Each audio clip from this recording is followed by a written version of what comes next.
Lauren Mitchell had perfected the art of being invisible. 2 months working in the Pellegrini mansion had taught her exactly how to move through rooms without drawing attention, how to fade into the background of conversations, how to exist in proximity to power without ever touching it. She kept her head down, her voice soft, and her sleeves long. Always long sleeves. Even now, in the suffocating Boston heat of late July, she wore a thin cotton blouse buttoned to her wrists while she chased a 5-year-old boy through the sprawling backyard. Matteo Pellegrini laughed as he zigzagged between the perfectly manicured hedges, his dark curls bouncing with each step. He looked so much like his father, the same sharp jawline beginning to form even at his young age, the same intense brown eyes that could shift from warm to calculating in a heartbeat. But where Nicholas Pellegrini radiated danger, his son was pure light. "You cannot catch me," Matteo called out in his adorable mix of English, and the words his late mother had taught him before she died 3 years ago. Lauren smiled despite the sweat trickling down her back. "I think you might be right. You're too fast for me." The boy stopped running and turned to face her, hands on his hips in an exaggerated display of victory. "I win. You win," Lauren agreed, walking toward him. "But winners still have to drink their juice before lunch." Matteo's expression shifted to one of comical betrayal. "That is not fair. Life rarely is, little man. Come on." They walked together toward the stone patio where Teresa, the housekeeper, had set out lunch. The older woman waved at them from the kitchen window, her weathered face creasing into a smile. Teresa was one of the few people in the house who treated Lauren like a human being rather than just another piece of furniture to be dusted around. Matteo climbed into his chair and reached for the glass of orange juice, his movements enthusiastic and uncoordinated in the way only a 5-year-old could manage. Lauren saw it happening before it actually did, her hand moving forward instinctively, but she was a second too slow. The glass tipped, sending a wave of cold juice directly onto her chest and lap. The liquid soaked through the thin fabric immediately, icy against her overheated skin. Matteo's eyes went wide with horror. "I am so sorry. I did not mean to. Please do not be angry." Lauren forced her voice to stay calm even as panic clawed at her throat. The wet fabric clung to her skin, transparent now, and she needed to change immediately. "It's okay, sweetheart. Accidents happen. I just need to go change quickly." "I am really sorry," he repeated, his voice small. "I know you are. It's really okay." She squeezed his shoulder gently before hurrying toward the service entrance that led to the staff quarters. The Pellegrini mansion was a study in controlled excess. Everything about it whispered old money and older power. Marble floors, crown molding, artwork that probably cost more than most people's houses. Lauren's room was in a separate wing, small but comfortable, with its own bathroom and a window that overlooked the side garden. She locked the door behind her and immediately began unbuttoning her blouse with shaking fingers. The wet fabric stuck to her skin, and she had to peel it away. She was halfway out of it, standing in just her plain white bra with her back to the door, when she heard it open. Lauren froze. Her heart stopped beating for what felt like an eternity. "Teresa, I need the contractor's file. You said it was in the staff office." Nicholas Pellegrini's voice was deep, authoritative, the kind of voice that expected immediate compliance. He stopped talking mid-sentence. The silence that followed was worse than any scream. Lauren could feel his eyes on her exposed skin, on the patchwork of scars that decorated her shoulder blade and upper arms. The burn scar on her left shoulder was the worst. A twisted landscape of melted skin where Tyler had held the iron down for what felt like forever. The cuts were thinner, more precise, a roadmap of rage and possession that had taken months to fade from angry red to pale silver. She grabbed for her blouse, trying to cover herself, but her movements were jerky and desperate. When she finally managed to turn around, clutching the wet fabric to her chest, Nicholas was still standing in the doorway. His expression was unreadable. Not disgust, not pity, just an intense focus that made her feel more exposed than her partial nudity. "I apologize," he said, his voice carefully controlled. "I thought this was the office." Teresa must have misunderstood. Lauren couldn't speak. Her throat had closed completely. Nicholas stepped back and closed the door with a quiet click that sounded deafening in the sudden silence. Lauren sank onto the edge of her bed, still holding the wet blouse, and tried to remember how to breathe. He had seen, after 2 months of being so careful, of wearing long sleeves in summer heat, of declining to swim with Matteo, of making sure no one ever got close enough to notice, Nicholas Pellegrini had seen everything. She changed into a fresh blouse with mechanical movements, her mind racing through options. She could pretend it never happened. She could quit. She could wait to be fired. Each option felt equally impossible. By the time she returned to the patio, Matteo had finished his lunch and was coloring at the outdoor table. He looked up with worried eyes. "Are you okay? I really did not mean to spill." "I know, baby, I'm fine. Just a little wet juice never hurt anyone." She ruffled his hair, trying to inject normalcy into her voice. The afternoon passed in a blur of activities. Lauren helped Matteo with his coloring, read him 3 stories, and played an elaborate game involving toy cars and imaginary traffic laws. Through it all, she felt the weight of Nicholas's gaze whenever he passed through a room, though he never spoke to her directly. Dinner was always early for Matteo. Lauren prepared his favorite meal with Teresa's help, mac and cheese with cut-up hot dogs shaped like octopi. Simple food that made the boy giggle.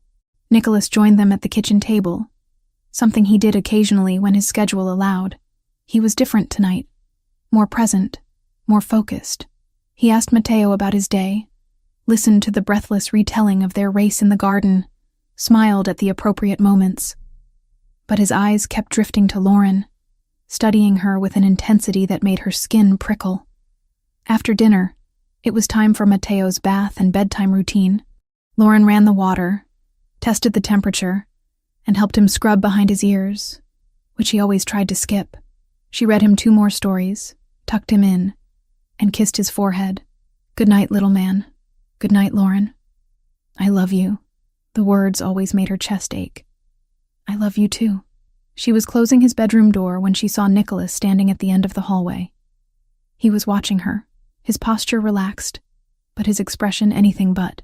He wore dark slacks and a white dress shirt with the sleeves rolled to his elbows, the uniform of a man who had finished with business for the day but never truly stopped working. Lauren's pulse quickened. She walked toward him because there was no other exit, no way to avoid this moment. "Miss Mitchell," he said as she approached. "Mr. Pellegrini." Her voice came out steadier than she felt. "I want to apologize again for walking in on you earlier. That was inappropriate." "It's fine. You didn't know I was there." His eyes searched her face. "Still, it won't happen again." Lauren nodded, desperate to escape this conversation.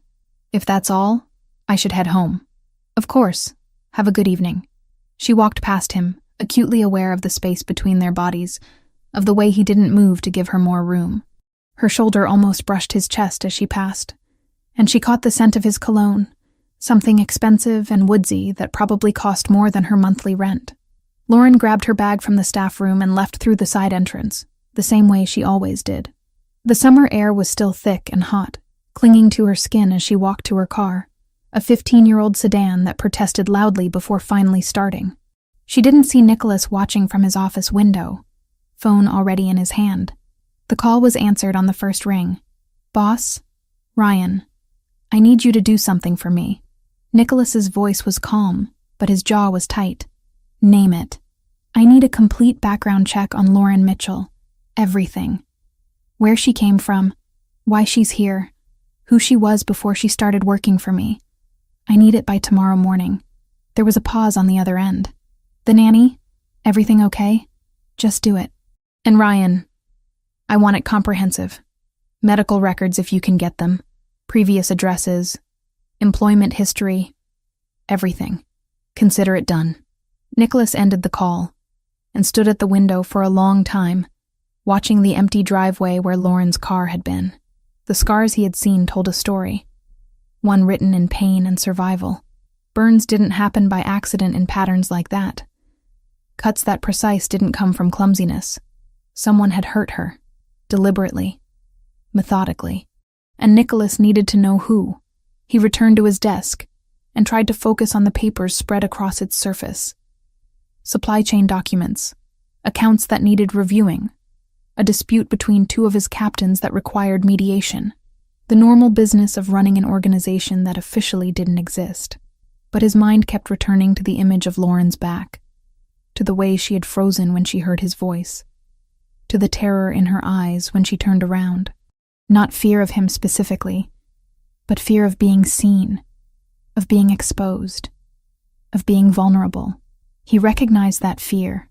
He had seen it before in his wife's eyes during the last weeks before the accident that killed her. Fear of the life he led, of the danger that followed him, of what their son might become if he followed in his father's footsteps. A soft knock interrupted his thoughts. Teresa stood in the doorway, her expression troubled. "You need something?" he asked. "I wanted to talk to you about Lauren." Nicholas straightened. "What about her?" Teresa closed the door and moved further into the room. She had worked for the Pellegrini family for 30 years and was one of the few people who could speak freely to him. "I saw your face at dinner," she said. "Whatever happened earlier, whatever you saw, please don't fire her. That girl needs this job. I'm not firing her." "Good, because she's the best thing that's happened to Matteo since his mother died." He actually smiles now. He laughs. He talks about his day at dinner instead of sitting silent. Please don't take that away from him. Nicholas's expression softened slightly. "I told you I'm not firing her. I just need some information." Teresa studied him with knowing eyes. "Be careful, Nicholas. That girl has been hurt before. I can see it in the way she moves, the way she flinches at loud noises, the way she never quite relaxes. Whatever you're digging into, whatever you find, remember she's a person, not a problem to solve. I know that. Do you? Because sometimes I think you forget that not everyone in your life is a soldier or an enemy. Some people are just trying to survive." She left before he could respond, closing the door gently behind her. Nicholas leaned back in his chair and closed his eyes. Teresa was right, of course. She usually was. But that didn't change the fact that someone in his household, someone who spent hours alone with his son, had a past violent enough to leave scars that extensive. He needed answers, for Matteo's safety if nothing else. That's what he told himself anyway. It had nothing to do with the protective rage that had flooded through him when he saw those scars, or the way his hands had clenched into fists imagining someone hurting her, or the strange pull he felt toward this quiet woman who had somehow become essential to his son's happiness in just 2 months. Nothing to do with any of that. The night stretched on. Nicholas worked until the numbers on the page started blurring together, until even the strongest coffee couldn't keep him focused. Finally, around 2 a.m, he admitted defeat and headed upstairs. He paused outside Matteo's room, as he did every night, and carefully opened the door. His son slept peacefully, one arm thrown over his favorite stuffed bear, his breathing deep and even. Nicholas watched him for a moment, feeling the familiar ache in his chest. Matteo looked so much like his mother when he slept. The same peaceful expression, the same delicate features. "I'm keeping him safe," Nicholas whispered to the empty room, to the ghost of his wife, to himself. "I promise." He closed the door and continued to his own bedroom. But sleep didn't come easily. He kept seeing Lauren's scars, kept wondering what kind of monster would do that to someone, kept imagining scenarios that made his blood boil. His phone buzzed just after 6 a.m. A message from Ryan. "Got preliminary information. You're going to want to see this. Coming by at 8. Nicholas got up and showered, dressing in his usual work attire, dark slacks and a crisp white shirt. By the time he made it downstairs, Lauren had already arrived. He could hear her in the kitchen with Teresa, their voices soft, discussing the menu for Matteo's lunch. He stayed in his office, pretending to work, until Ryan arrived promptly at 8 with a manila folder. "That was fast," Nicholas said. "You said urgent. I pulled some strings." Ryan set the folder on the desk. "It's not everything yet, but it's a start. Medical records are harder to get, but I have a source working on it." Nicholas opened the folder and started reading. Lauren Mitchell, 27 years old, born in Portland, Oregon. Moved to Boston 18 months ago. Before that, she had lived in Philadelphia for 2 years. No criminal record, no outstanding warrants, no red flags on paper. But there was a note at the bottom of the first page that made Nicholas's jaw tighten. Subject filed restraining order in Philadelphia County Court 20 months ago. Order granted, but complainant moved before hearing. Restraining order lapsed. Who was it against? Nicholas asked, though he already knew the answer would be important. Still digging on that. Court records are sealed, but I have someone working on it. Should have a name by end of day. Nicholas nodded slowly. A restraining order. Someone had hurt her badly enough that she went to the police, got legal protection, then ran anyway. Ran all the way across the country and built a new life in a city where no one knew her. Keep digging, he said. I want to know everything. And Ryan, be discreet. I don't want her knowing we're looking into this. Understood. After Ryan left, Nicholas sat with the folder open in front of him, staring at Lauren's information. 27 years old. So young, really. Young enough to still believe in fresh starts and new beginnings. Young enough to think that running far enough could make the past disappear. He knew better. The past never disappeared. It just waited, patient and hungry, for the right moment to catch up. Nicholas closed the folder and looked out the window toward the backyard where Lauren was already outside with Mateo, helping him water the flowers that lined the garden path. The boy's laughter drifted through the glass, bright and pure. Whatever had happened to Lauren Mitchell, whoever had hurt her, Nicholas was going to find out, and then he was going to make sure it never happened again. That much, he could promise. Ryan Cooper arrived at the Pellegrini mansion at 7:30 in the morning, earlier than Nicholas had expected. The investigator looked like he hadn't slept, his shirt wrinkled and his eyes shadowed, but his expression was sharp and focused. You look terrible, Nicholas said, gesturing for him to sit. You asked for comprehensive by morning. Comprehensive doesn't sleep. Ryan dropped a thick folder onto the desk. Everything you wanted is in there. Medical records, police reports, witness statements. It's not pretty. Nicholas opened the folder and began reading. The first document was a hospital intake form from Philadelphia General, dated 21 months ago. Patient, Lauren Michelle Mitchell. Age, 25. Admitted for treatment of second-degree burns to left shoulder and upper back. The attending physician's notes were clinical but damning. Burns consistent with contact with heated metal object. Patient claims accident with clothing iron. Injury pattern inconsistent with accidental contact. Social services consulted. Nicholas's jaw tightened as he flipped to the next page. Police report, filed 3 days after the hospital visit. Lauren had finally told the truth to a detective who specialized in domestic violence cases. The man's name was Tyler Grant, her boyfriend of 14 months. The burns were punishment for talking to a male cashier at the grocery store. There's more, Ryan said quietly. Keep reading. The restraining order application was next. Lauren's handwriting was shaky, but determined as she described a pattern of escalating violence over 8 months. Verbal abuse that turned to pushing, then slapping, then worse. Tyler isolated her from friends, monitored her phone, controlled her money. The burns were the breaking point, the moment she finally understood he might actually kill her. The restraining order was granted. Tyler Grant was served at his apartment. According to the follow-up notes, he didn't contest it, didn't even show up to the hearing. 2 weeks later, Lauren packed everything she owned into her car and drove away from Philadelphia, leaving no forwarding address. Where did she go first? Nicholas asked.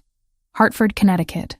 Worked as a waitress for 6 months under the table, probably trying to stay off the grid. Then she moved to Boston, got legitimate employment through a staffing agency. That's how she ended up with your family. Nicholas studied the photograph paperclip to Tyler Grant's information sheet. White male, early 30s, brown hair, average height and build, the kind of man who could disappear into any crowd, unremarkable in every way, except for the coldness in his pale blue eyes. Current location? Atlantic City.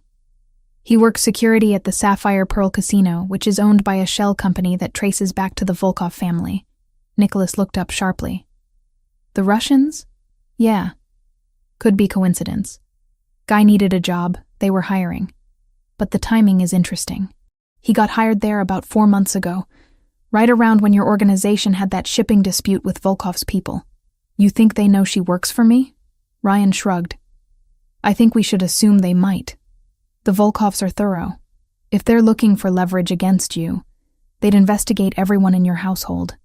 Your son's nanny would be on that list. Nicholas closed the folder and leaned back in his chair, his mind already working through scenarios and contingencies.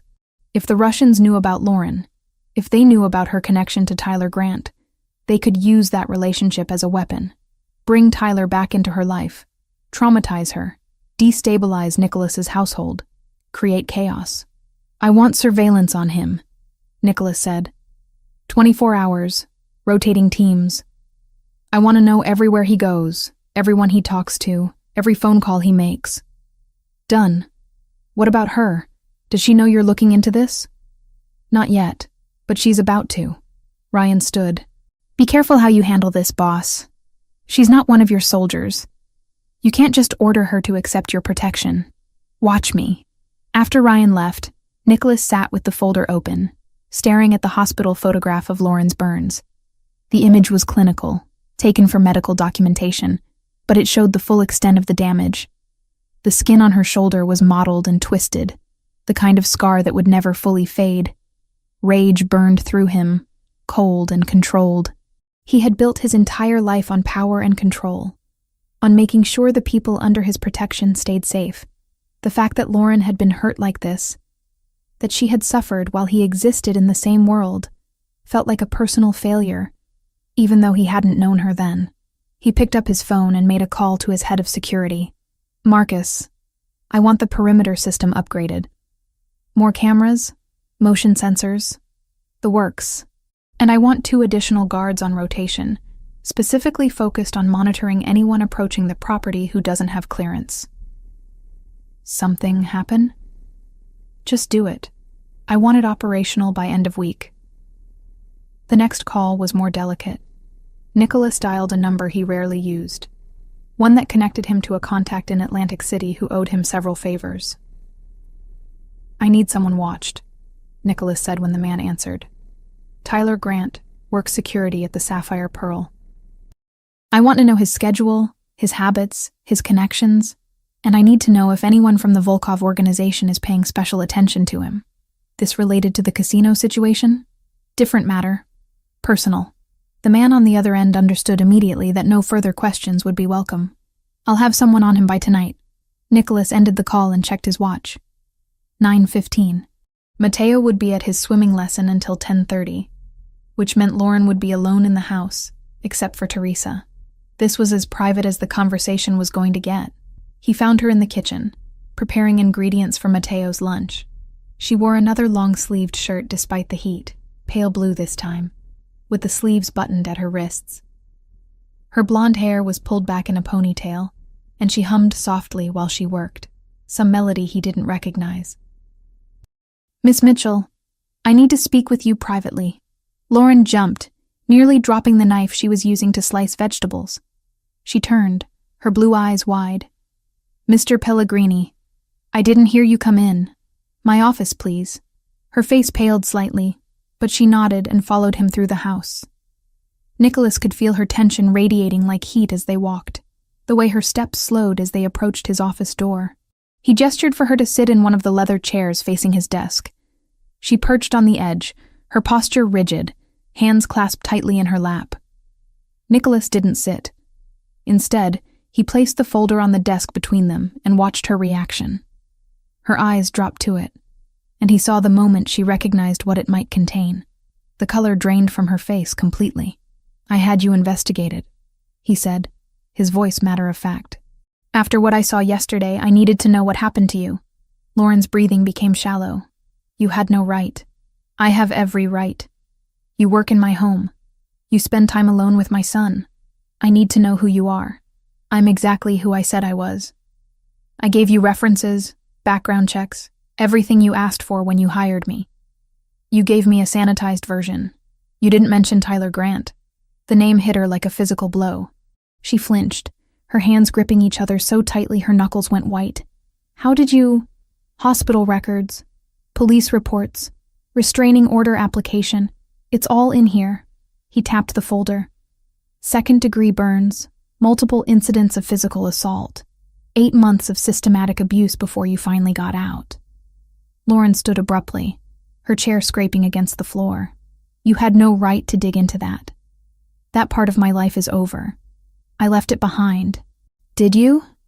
Because Tyler Grant is currently employed by an organization that has active conflicts with my family. That's not a coincidence I can ignore. She stared at him, confusion mixing with the fear in her eyes. What are you talking about? Tyler works at some casino. He doesn't have anything to do with your business. The casino is owned by the Russian mob. The same people who have been trying to move into my territory for the past year. The same people who killed my wife. The words hung in the air between them. Lauren sank back into the chair, her legs apparently unable to hold her weight anymore. I didn't know, she whispered. I swear, I didn't know about any of that. I just needed a job, and your agency sent me here. And I thought I'd finally found somewhere safe. Nicholas studied her face, looking for any sign of deception. He had spent years reading people, learning to spot lies and manipulation. Lauren showed neither. She was terrified. Yes, but it was the terror of a victim facing her past, not the calculated fear of someone caught in a scheme. I believe you, he said finally, but that doesn't change our situation. If the Russians know you work for me, if they know about your connection to Tyler, they could use that against both of us. Then I'll leave. I'll quit. Move to another city. Start over again. I've done it before. No. The word came out harder than he intended. Lauren looked up at him, startled. No, he repeated softer this time. You're not running again. You're under my protection now. I don't need protection. I need to disappear before Tyler finds me, before your enemies use me to hurt you and Mateo. Nicholas moved around the desk and crouched in front of her chair, bringing himself to her eye level. Listen to me carefully, Lauren.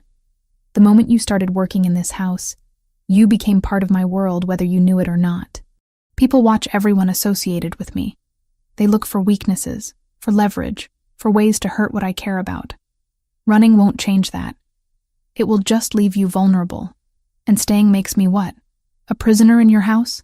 It makes you someone I can keep safe. I'm doubling security on the property. You'll have protection when you leave. We'll monitor Tyler's movements, make sure he doesn't come anywhere near Boston. Lauren's eyes filled with tears, though she blinked them back furiously. Why? Why would you do this for me? I'm just your employee. You barely know me. The question was valid, and Nicholas didn't have an answer that made sense even to himself. The logical response was that protecting her protected Mateo, that allowing a threat to exist anywhere in his household was unacceptable. But the truth was more complicated, tied up in the way his chest had ached when he saw her scars, the protective fury that had consumed him reading about what she'd endured. You're not just an employee, he said carefully. You've become important to my son. He trusts you, cares about you. That makes you family, in the ways that matter. Family, she repeated, testing the word like it might burn her tongue. My wife died 3 years ago. Car accident on her way home from visiting her sister. Except it wasn't an accident. The brakes were cut, the steering column tampered with. It was a message from a rival family, a punishment for a decision I made that cost them money. Lauren's expression shifted from fear to sympathy. I'm so sorry. I tell you this so you understand why I'm obsessive about security, why I need to know about every potential threat. I couldn't protect her. I won't fail again. Silence settled between them, heavy with shared pain. Lauren wiped at her eyes with the back of her hand, a gesture so vulnerable it made Nicholas's heart clench. I had therapy, she said suddenly, after I left Philadelphia. 6 months of intensive sessions with a trauma specialist. She taught me coping mechanisms, ways to recognize danger signs, how to not let fear control my entire life. I thought I was doing well. I thought I'd moved past it. You have moved past it. You're here. You're working. You're living your life. That took incredible strength. Then why do I feel like I'm right back where I started? Afraid, powerless, waiting for everything to fall apart? Because trauma doesn't disappear just because we want it to. But this time you're not alone. This time you have resources, protection, people who won't let him hurt you again. Lauren met his eyes, searching for something. Trust, maybe, or certainty in an uncertain world. What if I can't do this? What if having me here puts Mateo in danger? Then I'll handle it. That's what I do, Lauren. I handle threats. I eliminate problems. You focus on taking care of my son and letting yourself heal. Let me worry about everything else. The office door burst open, making them both jump. Mateo ran in, his hair still damp from swimming, his face bright with excitement. Dad! Lauren! I swam the whole length without my floaties. Coach said I am getting so strong. Nicholas stood quickly, putting distance between himself and Lauren. That's excellent news, little man. I'm very proud of you. Mateo noticed Lauren's face, and his expression shifted to concern. Why are you sad? Did I do something wrong?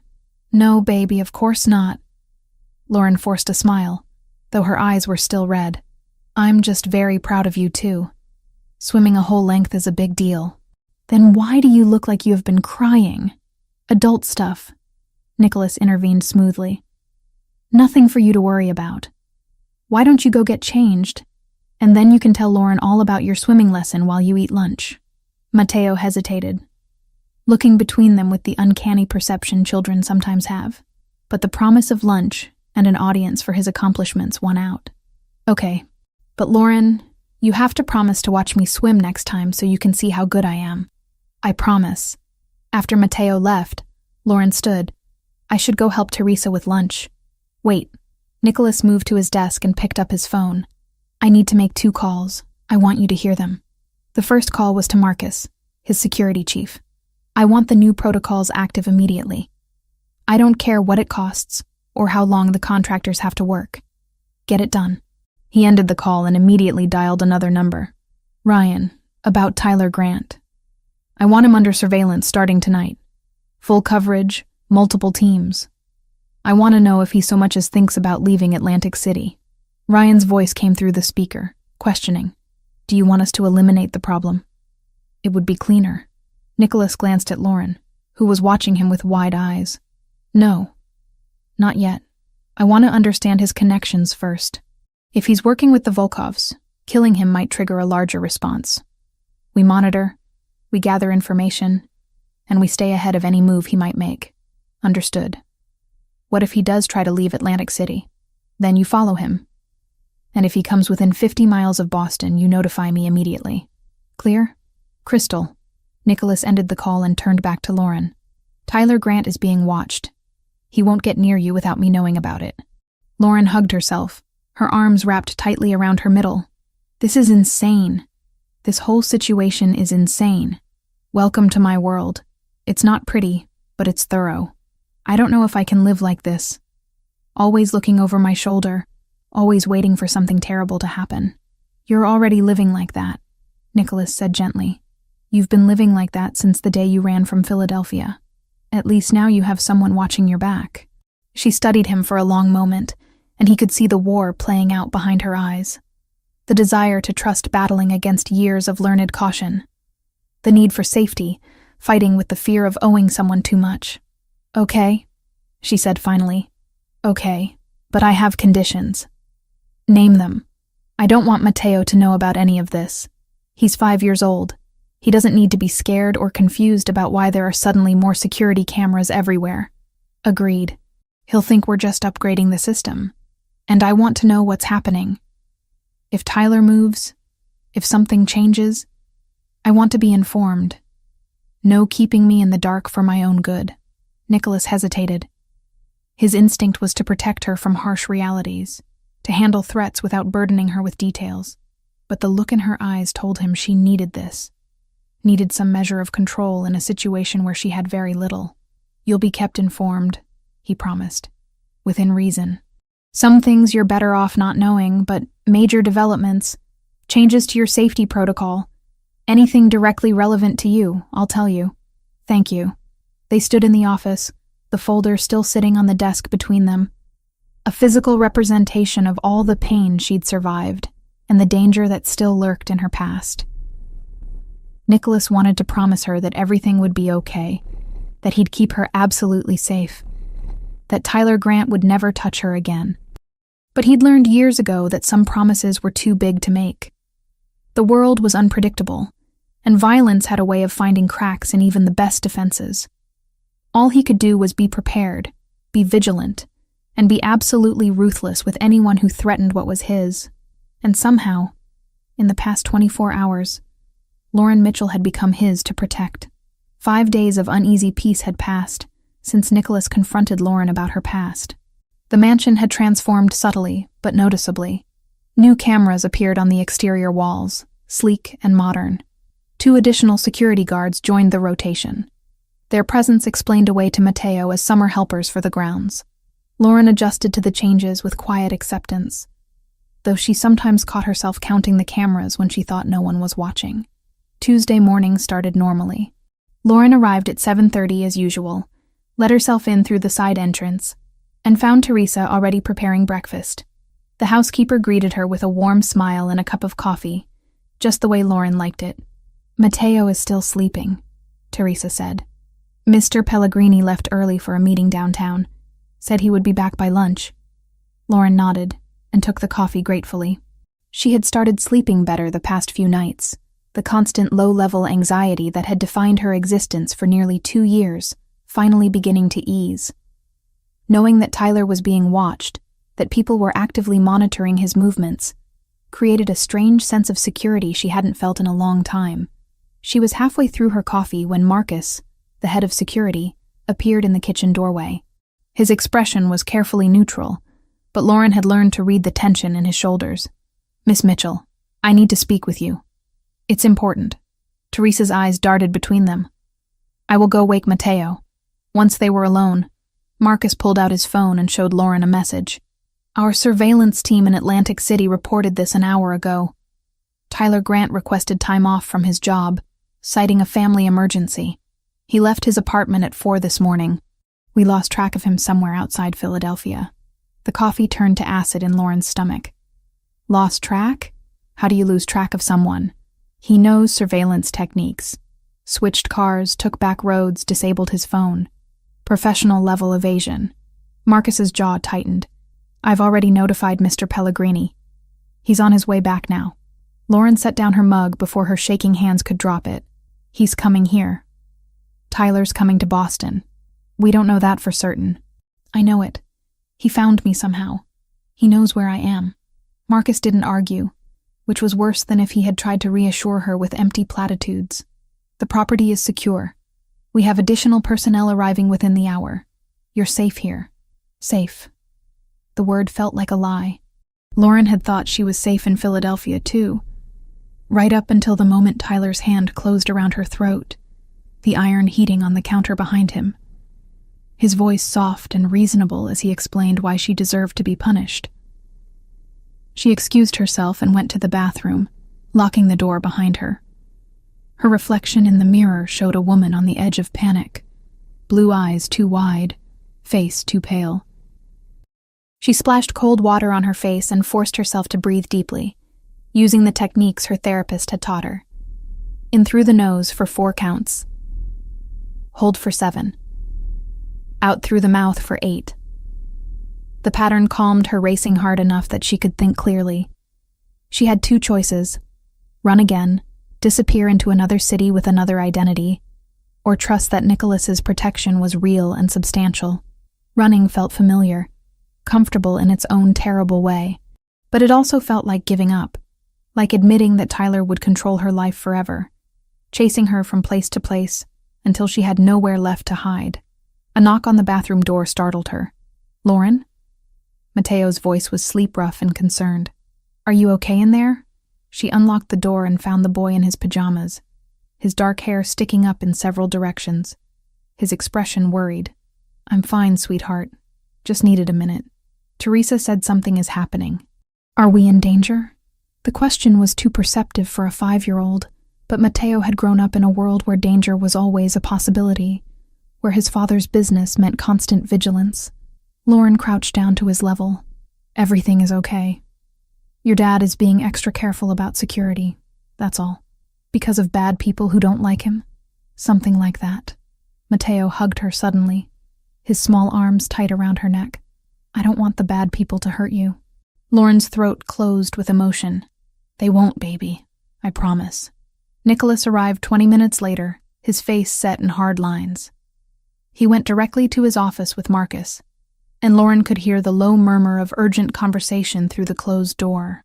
She kept Mateo occupied with breakfast and coloring, trying to project a calm she absolutely did not feel. At 9:30, a delivery van pulled up to the front gate. Through the window, Lauren watched Marcus go out to meet it. He spoke briefly with the driver, then accepted a large bouquet of flowers. Her blood turned to ice. Marcus brought the flowers to the door, but didn't let them inside. Instead, he called for Nicholas, who emerged from his office with an expression that could cut glass. "Who are these for?" Nicholas asked. "Lauren Mitchell," Marcus replied. No return address on the card. Nicholas took the small envelope attached to the bouquet and opened it.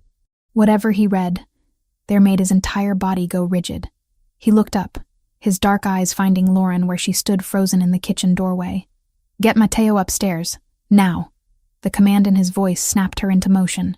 She took Mateo's hand and led him quickly to his bedroom, her heart pounding so hard she could barely breathe. "Why is Dad angry?" Mateo asked. "He's not angry, just busy with work stuff. Why don't you play with your cars for a bit?" She left him building an elaborate racetrack and hurried back downstairs. Nicholas was in his office, the bouquet sitting on his desk like a bomb. The flowers were roses, red and expensive, exactly the kind Tyler used to bring after he hurt her. As if beauty could erase violence. "What did the card say?" Lauren asked from the doorway. Nicholas looked at her for a long moment before handing it over. The handwriting was achingly familiar, Tyler's neat block letters spelling out 2 words and a nickname that made her skin crawl. "Miss you, Princess. Princess." He always called her that, said she was his perfect princess who needed to be kept safe from the world, which really meant kept isolated and controlled and broken down until she believed she deserved the pain. "He's here," Lauren whispered. "He's in Boston. We're checking the security footage now." He or someone working for him got close enough to make this delivery. Nicholas stood and moved around the desk. "Lauren, I need to make a decision, and I need you to trust me." "What kind of decision?" "I have a property in Cape Cod, a beach house that's extremely secure and off the grid. Most people don't know I own it. I want to move you and Mateo there today, right now, while my team locates Tyler." Lauren's first instinct was to argue, to insist that running solved nothing. But looking at Nicholas's face, at the cold determination there, she understood this wasn't running. This was tactical retreat, moving valuable pieces off the board while the real game played out. For how long? However long it takes. Days, maybe a week. Until we know exactly where Tyler is and what his intentions are. And if his intentions are to find me, moving to Cape Cod just delays the inevitable. Nothing is inevitable except what I allow to happen. Nicholas's voice dropped lower, more dangerous. "I have resources Tyler Grant can't begin to imagine. The only reason he's still breathing is because I don't yet know if killing him will trigger a larger response from the Volkovs. But that calculation can change very quickly." The casual mention of killing should have horrified her. Instead, Lauren felt a dark satisfaction curl in her chest. Tyler had terrorized her for months, had burned and beaten and broken her while she had no one to defend her. No power to fight back. The idea that someone might actually make him pay for that felt like justice, even if it came from a morally questionable source. "Okay," she said. "How soon do we leave?" 30 minutes. Pack light. We have everything you'll need at the house. And Lauren, this stays between us. Mateo doesn't need to know why we're really going." They left exactly 32 minutes later in an SUV with tinted windows, Marcus driving and another guard in the passenger seat. Lauren sat in the back with Mateo, who peppered her with excited questions about the beach house. "Can we swim in the ocean? Maybe, if it's warm enough. Will there be crabs? I want to catch crabs." "I don't know, baby. We'll see what we find." Nicholas followed in a separate car with 2 more guards. The convoy moved through Boston traffic with practiced efficiency, taking a route that changed twice based on instructions Nicholas received via phone. They reached Cape Cod in just under 2 hours. The beach house sat at the end of a private road, surrounded by tall hedges and natural dunes. It was smaller than the Boston mansion, but no less impressive. All weathered wood and floor-to-ceiling windows facing the ocean. Mateo was enchanted immediately. "Can I go to the beach? Please? I want to see the water." Lauren looked to Nicholas, who had just finished a tense phone call. He nodded. "Stay where we can see you from the deck. Don't go in the water without an adult." The boy ran off, and Lauren followed at a slower pace, suddenly exhausted despite the early hour. The ocean stretched endlessly before them, gray-blue under a cloudy sky. Mateo searched for shells along the waterline, his laughter carrying on the salt-scented breeze. Nicholas stood beside her on the deck, his phone still in his hand. "My team picked up Tyler on security camera footage from this morning. He was 3 blocks from the mansion, sitting in a parked car, watching the gate." Lauren's breath caught. 3 blocks. That close. The license plate traces to a rental company. He's using a fake ID, paying cash. Professional-grade false documentation, which suggests he had help acquiring it. "The Russians," Lauren said quietly. "Possibly. Or he's just more connected than we thought." Nicholas turned to face her. "Either way, he's in Boston. He knows where you were, and he's actively trying to locate you. Moving here was the right call." Lauren wrapped her arms around herself, watching Mateo play. "How did this become my life? 6 months ago, my biggest worry was whether I'd saved money for rent. Now I'm hiding from my abusive ex-boyfriend, while a Mafia boss protects me from Russian mobsters. Life has a way of getting complicated." That's an understatement. They stood in silence for a while, the sound of waves filling the space between words. Finally, Nicholas spoke again. "I need to go back to Boston tonight. There are things I need to handle personally." Panic flared in Lauren's chest. "You're leaving us here alone? Marcus and 3 other guards will stay with you. The house has a security system that would make a bank jealous. You'll be safer here than anywhere else I can think of." "That's not reassuring. It's the truth." "Lauren, I need you to trust that I know what I'm doing." She wanted to argue, to demand he stay, to tell him that she felt safe only when he was close. But those feelings were dangerous, the kind that led to dependence and complications she couldn't afford. "Fine. But you call me if anything changes." "I will." Nicholas left after dinner, which Lauren and Mateo ate on the deck while the sun set over the water. The boy fell asleep early, exhausted from playing on the beach.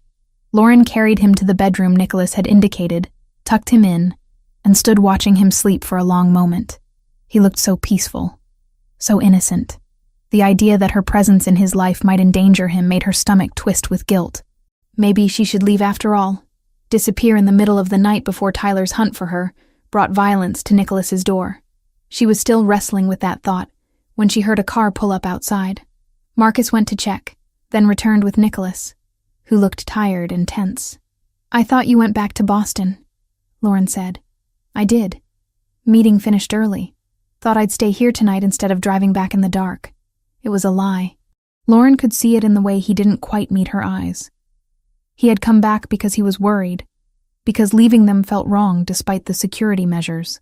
The realization warmed something in her chest that had been cold for a very long time. "Thank you," she said quietly. Nicholas nodded and disappeared into what must have been his bedroom. Lauren tried to settle on the couch with a book, but her mind wouldn't focus. Every sound made her jump. Every shadow through the windows looked like Tyler's silhouette. Around midnight, exhaustion finally started to win over anxiety. Her eyes grew heavy, the book slipping from her hands. She drifted into uneasy sleep, and immediately the nightmares began. Tyler's face, close to hers, his breath hot and sour. The iron in his hand, glowing red. Her own voice screaming, begging, promising anything if he would just stop. The smell of her skin burning. The sound like meat on a grill. His voice, soft and loving. "You made me do this, princess. You know I hate hurting you." Lauren woke up screaming, her body jerking upright on the couch. Strong hands gripped her shoulders, and she fought instinctively. Panic overwhelming reason. "Lauren, stop. You're safe. It's me." Nicholas's voice cut through the terror. She stopped struggling and focused on his face, on the concern in his dark eyes. He was kneeling in front of the couch, still wearing the dress pants and white shirt from earlier, now rumpled from sleep. "Sorry," she gasped. "I'm sorry, I didn't mean to wake you. Don't apologize. Are you okay?" She wasn't, not even close. But Lauren nodded anyway. "Just a nightmare. Nicholas sat on the coffee table facing her, close but not crowding. You were screaming his name. Tyler's name. I dream about that night sometimes. The night with the iron. I can still smell it, still feel it. The dreams make it so vivid, like it's happening all over again. Tell me what happened. All of it. Lauren pulled her knees to her chest, making herself smaller. We'd been together 14 months. He seemed perfect at first, attentive and protective. Then slowly things changed. He didn't like my friends. Didn't want me going out without him. Got angry when other men talked to me. I told myself it was just because he loved me so much. Classic pattern, Nicholas said quietly. The first time he hit me, he cried and apologized for days. Bought me flowers, promised it would never happen again. I believed him. The second time, the apologies were shorter. By the 5th or 6th time, he stopped apologizing at all. Said I provoked him. That if I just behaved better, he wouldn't have to get angry. Nicholas's hands clenched into fists, but his voice remained calm. What happened the night of the burns? I went to the grocery store alone. He was at work, and we needed milk. The cashier was friendly, made small talk while he scanned my items. Asked how my day was. Normal stuff. Tyler was waiting when I got home. He'd put cameras in the apartment without telling me. Had been watching me through his phone. He saw me smile at the cashier. Her voice cracked, but she forced herself to continue.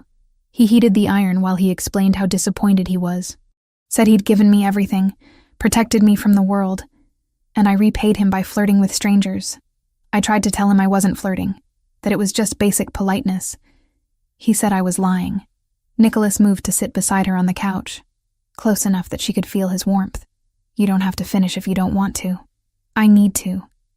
I need you to understand what he is. Lauren took a shaky breath. He held me down and pressed the iron to my shoulder. Counted to 10 while I screamed. Then he turned it off, kissed my forehead, and told me he loved me. Said everything could go back to normal if I just learned to behave. But you didn't go back to normal. I went to the hospital the next day while he was at work. Told them it was an accident at first. But the doctor didn't believe me. She kept asking gentle questions until I broke down and told the truth. She called the police, called social services. They helped me file the restraining order, gave me resources for shelters and therapy. Tyler never contested it, never fought back legally. I thought that meant he'd moved on, that he was letting me go. He was just biding his time, Nicholas said. Men like that don't let go. They wait and plan and find their moment. Lauren turned to look at him. Really look at him. How do you know so much about this? My mother. Before she met my father, she was with someone like Tyler. He put her in the hospital twice before she finally left. My father helped her disappear, gave her protection, eventually married her. She told me the stories when I was old enough to understand. Made me promise I'd never raise my hand to a woman. Never use my strength to intimidate or control. And have you kept that promise? Yes. I've done terrible things, Lauren. I've hurt people, made choices that would disgust you if you knew the details. But I've never struck a woman, never used fear to keep someone bound to me. That's a line I won't cross. They sat in silence for a moment, the ocean whispering beyond the windows. Finally, Lauren said, I thought I was stronger now, thought the therapy worked, that I'd processed the trauma and moved on.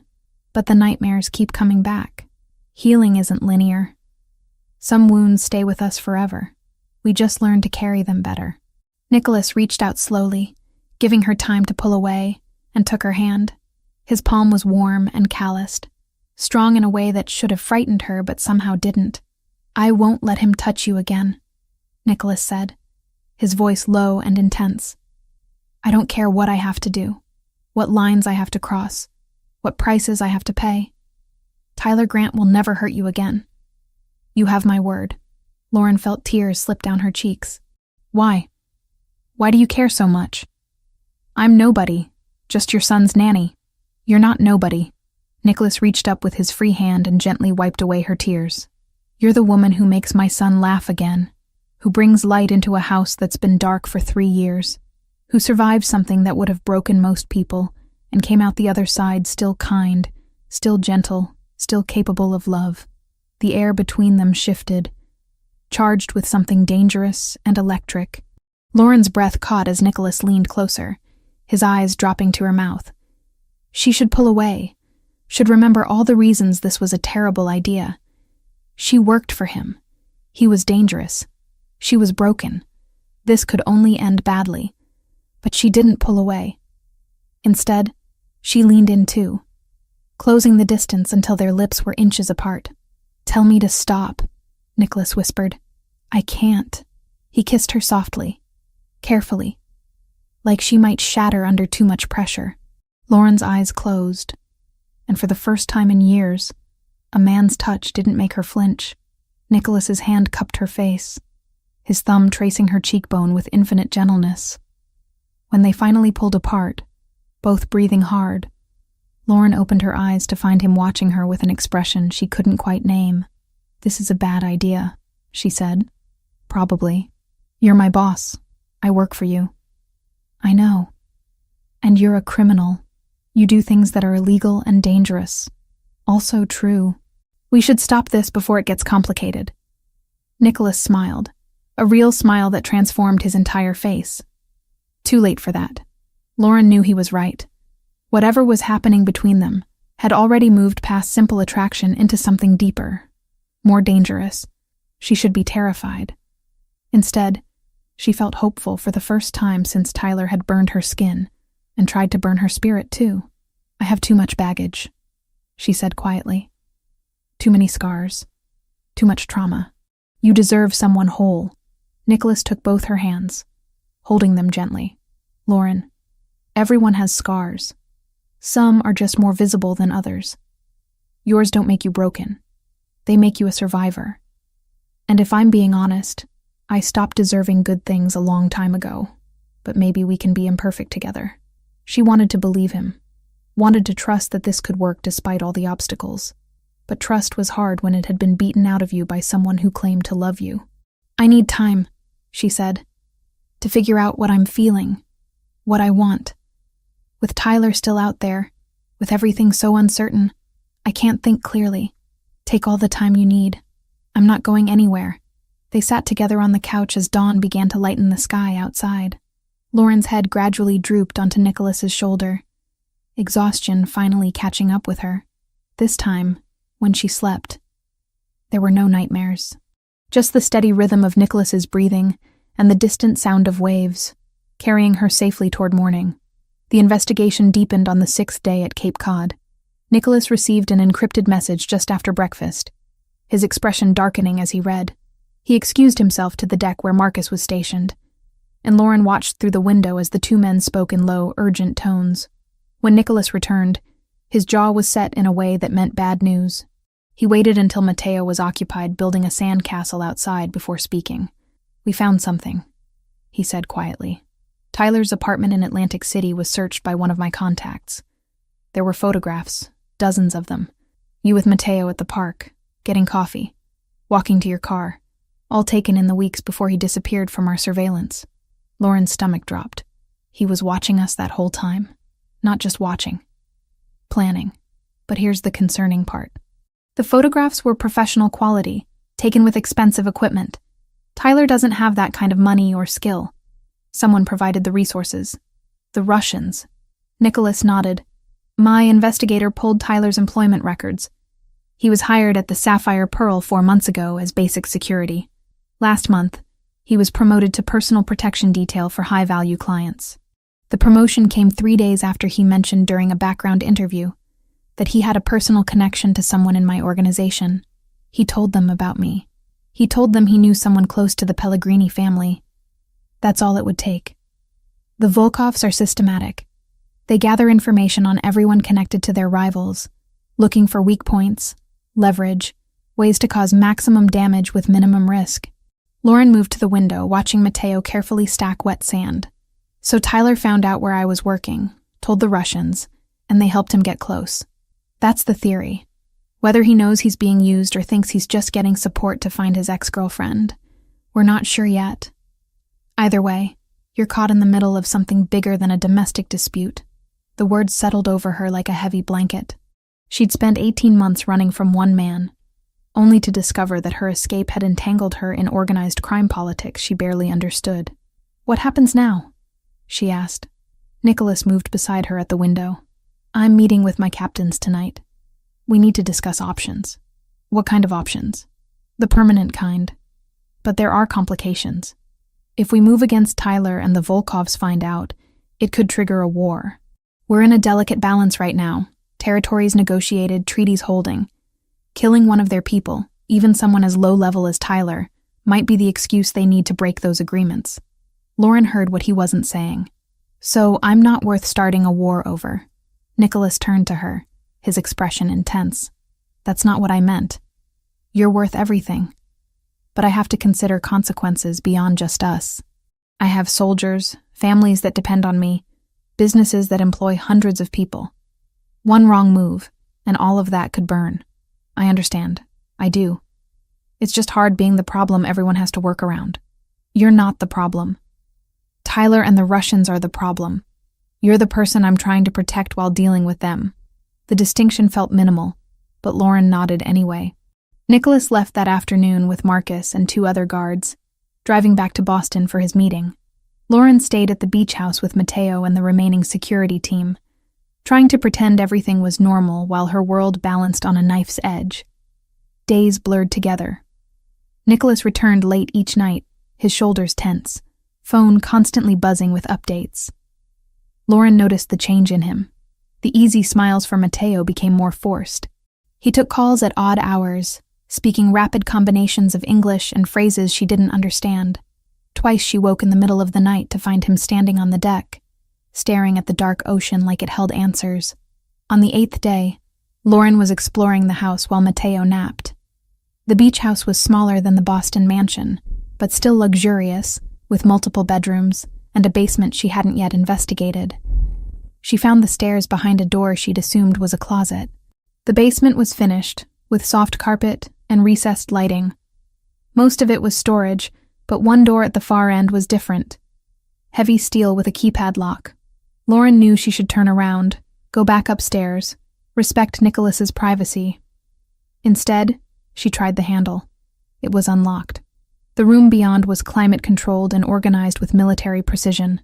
Gun safes lined one wall, their contents visible through glass doors. Rifles, handguns, weapons she couldn't name. The opposite wall held tactical gear, body armor, equipment that belonged in a war zone rather than a beach house. Lauren stood in the doorway, finally confronting the reality she'd been avoiding. Nicholas wasn't just a businessman with questionable connections. He was a soldier in a war most people didn't know existed, fighting battles in shadows and back rooms, making choices between bad options and worse ones. She should have been horrified, should have grabbed Mateo and run. Instead, she felt a strange sense of acceptance wash over her. This dangerous man with his arsenal and his soldiers was the same person who read bedtime stories to his son, who had held her through nightmares, who was risking political stability to keep her safe from Tyler. "Find something interesting?" Lauren spun around. Nicholas stood on the basement stairs, his expression unreadable. "I'm sorry." The door was unlocked and I was curious. He descended the rest of the stairs and moved past her into the weapons room. "This is what I am, Lauren. What I do.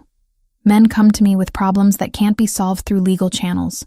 Disputes over territory, debts that won't be paid, threats that need to be neutralized. Sometimes those problems require conversations. Sometimes they require this." He gestured to the weapons. "I know what you are," Lauren said quietly. "I've known since the beginning. I just hadn't seen the evidence so clearly before. Does it change how you feel?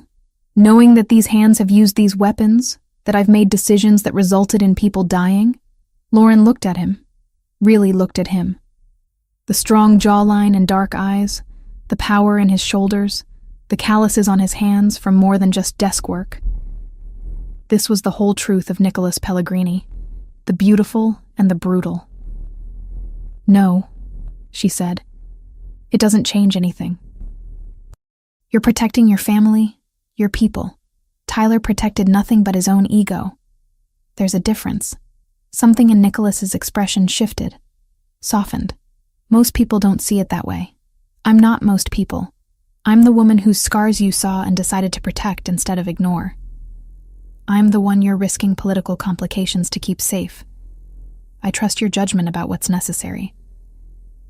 Nicholas closed the distance between them. You shouldn't. Trust me, I mean. I've made terrible choices. Hurt people who probably deserved better. I'm not a good man, Lauren. Maybe not by conventional standards. But you're good to Mateo. You're good to me. That's all I can judge you by. They stood close enough that Lauren could feel the heat radiating from his body. The weapons room felt like an appropriate setting for this conversation, surrounded by the tools of Nicholas's trade, while discussing the morality of his choices.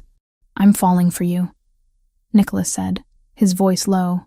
I've been fighting it, telling myself it's just protectiveness, or attraction, or gratitude for what you do for Mateo. But it's more than that. I think about you constantly. I want to know everything about you. I want to keep you safe, not because you're in my household, but because the idea of anything happening to you makes me want to burn the world down. Lauren's breath caught. Nicholas, I know it's complicated. You work for me. You're dealing with trauma. We're in the middle of a crisis. The timing is terrible. But I need you to know how I feel before I lose the courage to say it. She reached up and touched his face, her fingers tracing the sharp line of his jaw. I'm scared, not of you, but of losing you, of letting myself care about someone who lives in constant danger. Tyler already taught me what it's like to lose yourself in someone else. I can't do that again. I'm not asking you to lose yourself. I'm asking you to let me stand beside you, to be partners instead of protector and protected. I know I'm dangerous, that my world is violent and uncertain, but I swear to you, I will never use that danger against you. Never use my power to control or hurt you. Lauren believed him. Against all logic and self-preservation instincts, she believed every word. She pulled his face down to hers and kissed him, pouring 18 months of loneliness and fear and desperate hope into the contact. Nicholas responded immediately, his arms wrapping around her waist, lifting her against him. The kiss deepened, became urgent and searching. Lauren felt herself melting into him, her fingers tangling in his hair, her body pressed against the solid wall of his chest. They broke apart, breathing hard. Nicholas rested his forehead against hers. We should talk about this. Figure out what it means. How it works. Later, Lauren whispered. Right now I just want this. They kissed again, and Nicholas backed her against the wall of the weapons room, his mouth moving from her lips to her neck. Lauren gasped, her head falling back. Nerve endings she'd thought deadened by trauma suddenly blazing to life. Dad? They sprang apart like teenagers caught by parents. Mateo stood at the top of the basement stairs, rubbing sleep from his eyes, his expression confused. Hey, buddy, Nicholas said, his voice remarkably steady. You're supposed to be napping. I heard voices. What are you doing down there? Just showing Lauren where we store some equipment. Come on up. We'll get you a snack. They climbed the stairs, and Lauren's face burned with embarrassment and residual desire. Mateo looked between them with the uncanny perception children sometimes display, like he knew something significant had happened, but couldn't quite identify what. The rest of the afternoon passed in awkward normalcy. Lauren prepared dinner while Nicholas worked on his laptop, both of them hyper-aware of each other's presence. Mateo played quietly, occasionally glancing at them with puzzled expressions. After dinner, when Mateo was supposedly getting ready for his bath, he appeared in the kitchen doorway with a question that made both adults freeze. Is Lauren going to leave like Mom did? Nicholas set down his coffee carefully. What makes you think that? You were looking at each other funny, like in movies before someone goes away. I don't want her to go away. Lauren's heart broke a little. She knelt down to Mateo's level. I'm not going anywhere, sweetheart. I promise. But Mom promised too. And then she left. Nicholas joined them, sitting on the floor so he was eye level with his son. Mom didn't want to leave. She got very sick, remember? We talked about this with your therapist. I know, but sometimes people leave even when they don't want to. What if Lauren has to leave because of the bad people you're always talking about on the phone? The boy was too perceptive, absorbing more of the adult tension than they'd realized. Nicholas and Lauren exchanged glances, silently negotiating how much truth to share. Come here, little man, Nicholas said, pulling Mateo onto his lap. I need to tell you something important. Lauren and I like each other. Not just as friends, but in a special way. Like how Mom and I liked each other. Do you understand what I'm saying? Mateo's eyes widened. Like boyfriend and girlfriend? Something like that. But it doesn't mean I love Mom any less, or that Lauren is trying to replace her. Your mother was special and amazing, and she'll always be important to our family. This is just different. The boy processed this information, his small face serious. Then he looked at Lauren. Do you like my dad too? I do, Lauren said softly. Very much. And you won't leave? Not if I can help it. Mateo seemed satisfied with this answer. He climbed off Nicholas's lap and hugged Lauren tightly. Okay. But you have to promise to tell me if something bad is going to happen. I don't like surprises anymore. We promise, Nicholas said. After Mateo finally went to bed, Lauren and Nicholas sat on the deck, watching the moon reflect off the dark ocean. The conversation with Mateo had been necessary but draining, forcing them to articulate feelings they were still figuring out themselves. That went better than expected, Nicholas said. He's a smart kid, resilient. He gets that from his mother. She was the strongest person I ever knew. Lauren took his hand, lacing their fingers together. Tell me about her. Your wife. Nicholas was quiet for a long moment. Her name was Isabella. We met in Milan when I was there for business. She was a translator, completely uninvolved in my world, spoke 6 languages, and could charm anyone within 5 minutes of meeting them. She saw through my carefully constructed walls immediately, called me out on my control issues, made me laugh when I'd forgotten how. She sounds wonderful. She was. And she hated what I did for a living. We almost broke up a dozen times because she couldn't reconcile the man she loved with the things I had to do. But she stayed, tried to focus on the good I could do with my position, set up scholarships, funded community programs, pushed me to be better than I thought I could be. How did she die? Car accident on Route 2, coming back from visiting her sister in Cambridge. Except it wasn't an accident. A rival family had lost a major shipment because of a decision I made. They wanted revenge but knew better than to come at me directly, so they went after the person who made me vulnerable. Lauren squeezed his hand. I'm so sorry. The worst part is, I knew it was a possibility. I'd been warned about escalating tensions, about making sure my family was protected. But I got complacent, thought they wouldn't dare. And Isabella paid the price for my arrogance. That's not your fault, isn't it? I brought her into this world. I made her a target just by loving her, and now I'm doing the same thing to you. Lauren turned to face him fully. The difference is, I came into this with my eyes open. I saw the weapons room. I know what you do. I understand the risks. Isabella was innocent. I'm not. I'm already running from violence. Already living in fear. At least with you. I'm not facing it alone. Nicholas pulled her close, his arms strong and warm around her. They sat like that for a long time, holding each other under the stars. 2 damaged people finding unexpected comfort in shared darkness. Later, when they finally went inside, Nicholas walked Lauren to her bedroom door. They stood in the hallway, neither quite ready to separate. This is real, isn't it? Lauren asked. Not just crisis bonding or proximity?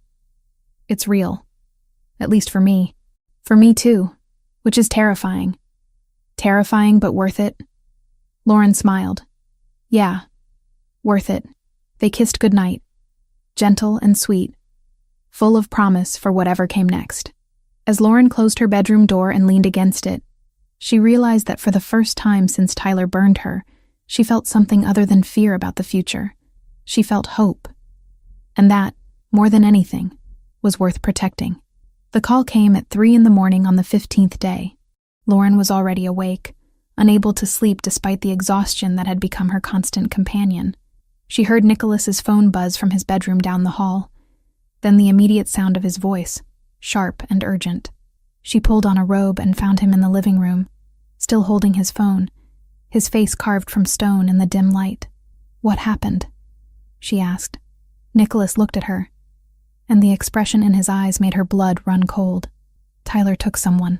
Ryan's sister, Andrea. She was grabbed outside her apartment in Cambridge 2 hours ago. Security footage shows a white van, Massachusetts plates. Ryan just received a call with demands. Lauren's legs threatened to give out. She sank onto the couch. What kind of demands? Your exact location. Tyler wants to know where you are, and he's willing to trade Andrea's life for that information. He gave Ryan 24 hours to decide. The room spun. An innocent woman, someone who had nothing to do with any of this, was in danger because of Lauren's existence. Because Tyler was obsessed with her. Because she'd made the mistake of trusting him years ago. Give him what he wants, Lauren said immediately. Tell him where I am. I'll meet him wherever he says. Just let Andrea go. Absolutely not. Nicholas, she's innocent. She doesn't deserve this. Neither do you. Nicholas moved to sit beside her. His voice controlled, but his hands clenched into fists. Tyler won't just let you go, Lauren. You know that. The moment he has you, he'll disappear, and we'll find your body weeks later, if we find it at all. Lauren forced herself to breathe through the panic. So what do we do? Let Andrea die because saving her is too risky? I didn't say that. Nicholas ran a hand through his hair, a rare sign of agitation. I'm saying we need a plan that doesn't involve sacrificing you. What if I'm bait? A controlled operation, your people watching, ready to intervene the moment Andrea is safe. No. Too many variables. Too many ways it could go wrong. Then what's your alternative? Because right now a woman is being held hostage because Tyler wants me. That's on me, Nicholas. I have to fix it. They argued for another 20 minutes, Lauren pushing for the bait plan while Nicholas shot down every version she proposed. Finally, Marcus knocked on the door, his face grim. Ryan's here. He wants to talk. Ryan Cooper looked like he'd aged a decade overnight. His eyes were red-rimmed, his normally steady hands shaking as he accepted the coffee Teresa pressed into them. I know what I'm supposed to say, Ryan started, his voice rough. That we don't negotiate with kidnappers. That giving in to demands sets a dangerous precedent. But that's my baby sister, boss. Andrea's 23 years old, works at a library, never hurt anyone in her life. And she's in danger because of my job, my choices. Nicholas's expression softened slightly. We're going to get her back, Ryan. I promise you that. How? Tyler was clear. He wants Lauren's location by 6 tonight. Or he starts sending pieces of Andrea to prove he's serious. We have 15 hours. Lauren stood abruptly. Then let's use those 15 hours. Tyler wants me, he gets me, but on our terms, in a location we control, with your entire team ready to move. Ryan looked at her with something like hope. You'd do that? Risk yourself for someone you've never met? Andrea is in this situation because Tyler is obsessed with me. Of course I'd do that. Nicholas stood as well, his jaw tight. Everyone out. I need to talk to Lauren alone. Marcus and Ryan filed out, leaving them in tense silence. Nicholas moved close, his hands gripping her shoulders. You don't have to be the hero here, he said quietly. This isn't your fault. It is, though. Tyler came back into my life, found out where I was, and used that information to hurt people close to you. If I'd just stayed in Philadelphia, dealt with him then instead of running, then he probably would have killed you. You did what you needed to survive. Don't second-guess that now. I'm not. But I am choosing to help fix the mess my survival created. Lauren met his eyes steadily. You told me once that you handle threats, that you eliminate problems. Let me be part of the solution instead of just the victim you're protecting. Nicholas was quiet for a long moment, studying her face. Finally, he said, If we do this, and that's a massive if, it happens my way. Complete control, no deviations from the plan. What plan? We tell Tyler we'll give him your location, but instead of an address, we give him a meeting spot. Somewhere isolated, where my people can position themselves without being seen. You wear a tracker, a wire, and body armor. Snipers will have you in sight at all times. The moment Andrea is confirmed safe, we extract you. And Tyler? Tyler becomes a problem that gets permanently solved. Lauren should have been horrified by the casual way Nicholas discussed killing someone. Instead, she felt a grim satisfaction. Tyler had terrorized her, burned her, broken her spirit. Then he'd dragged an innocent woman into his obsession. He deserved whatever was coming. "Okay," she said. "Let's do it." The next hours were a blur of preparation. Nicholas called in favors, assembled a team, and scouted locations. They settled on an abandoned warehouse in Revere, a coastal suburb with limited access points and clear sightlines. Ryan would make the call to Tyler, setting the meeting for 5 that evening. Before they left Cape Cod, Nicholas pulled Anthony Brunarelli aside. His trusted advisor had arrived an hour earlier, a distinguished man in his 60s with steel-gray hair and sharp eyes that missed nothing. "I need you to stay here with Mateo," Nicholas said. "Take your best people. No one gets near this house." "Consider it done. How much does the boy know?" "Nothing. Teresa will tell him we had business in Boston. Keep him occupied. Keep him safe. If something goes wrong, nothing will go wrong. But if it does, the boy will be protected. You have my word." Lauren found Mateo playing with building blocks in his room, oblivious to the danger swirling around him. She knelt beside him and pulled him into a tight hug. "Hey, sweetheart. Your dad and I have to go to Boston for a few hours. Anthony is going to stay here with you and Teresa." "Why can't I come?" "Boring grown-up stuff. But we'll be back before bedtime, and tomorrow we can look for crabs on the beach. Deal?" Mateo hugged her back. "Deal. But you have to promise to come back." "I promise."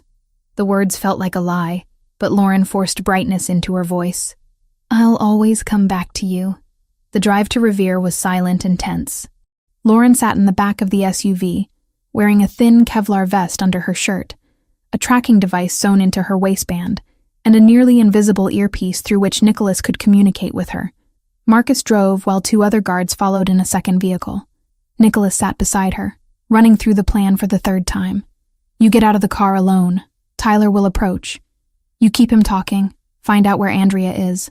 Once we have visual confirmation that she's alive and her location, you step back and let my people handle the rest. And if he tries to touch me before then the snipers take the shot and we hope Andrea's location dies with him." Nicholas's voice was flat, emotionless, the voice of a man who'd made impossible choices before. "But ideally, we get both you and Andrea out safely." "Ideally," Lauren repeated. Her hands were shaking, adrenaline and fear flooding her system. She focused on her breathing, using the techniques her therapist had taught her. 4 counts in, 7 counts hold, 8 counts out. Nicholas noticed and took her hand. "You can still back out. We can find another way." "No, this is the right move. I can feel it." They arrived at the warehouse 30 minutes before the scheduled meeting. Nicholas's team was already in position, invisible among the industrial decay. 3 snipers on rooftops, 2 tactical units inside adjacent buildings, and Marcus coordinating everything through encrypted radio. Tyler had been given the location an hour ago. Ryan's call had been brief and professional. No emotion, just coordinates and a time. Tyler had laughed, a sound that made Ryan's skin crawl, and agreed immediately. At 4:55, Lauren stood alone in the empty parking lot outside the warehouse. The late afternoon sun cast long shadows, and the salt smell from the nearby ocean mixed with rust and old petroleum. She wore jeans and a simple blue shirt, her blonde hair pulled back, trying to look unthreatening and small. Nicholas's voice came through the earpiece. "We have movement. White van approaching from the east. Stay calm, stay focused. You're doing great." The van pulled into the lot and stopped 50 feet away. For a long moment, nothing happened. Then the driver's door opened, and Tyler Grant stepped out. He looked different than Lauren remembered. Thinner, with a manic energy that radiated off him even at a distance. His brown hair was longer, unkempt. His pale blue eyes were wide and bright, with an emotion she couldn't name. "Princess," he called out, his voice carrying across the empty space. "I knew you'd come. I knew you couldn't resist." Lauren forced herself to stand still, to not run or collapse or scream. "Where's Andrea?" "Safe, for now. She's been very cooperative, not like you used to be. Remember how difficult you could be? How many times I had to teach you lessons?" "I remember." Lauren's voice came out steadier than she felt. "Let her go, Tyler. This is between us. She doesn't have anything to do with it. Tyler walked closer, his movements loose and unpredictable. But she has everything to do with it. She's leverage, Princess. Insurance that you won't try to run again. You're very good at running. I'm here now, not running. He was 15 feet away now, close enough that she could see the dark circles under his eyes, the twitch in his jaw. Do you know how long I've been looking for you? 18 months. 18 months of searching, following false leads, wasting my time. And then I got lucky. Someone showed me a photograph, asked if I recognized anyone. There you were, playing nanny to some mob boss's kid. Lauren's earpiece crackled. Nicholas's voice, urgent. Keep him talking. We're scanning the van.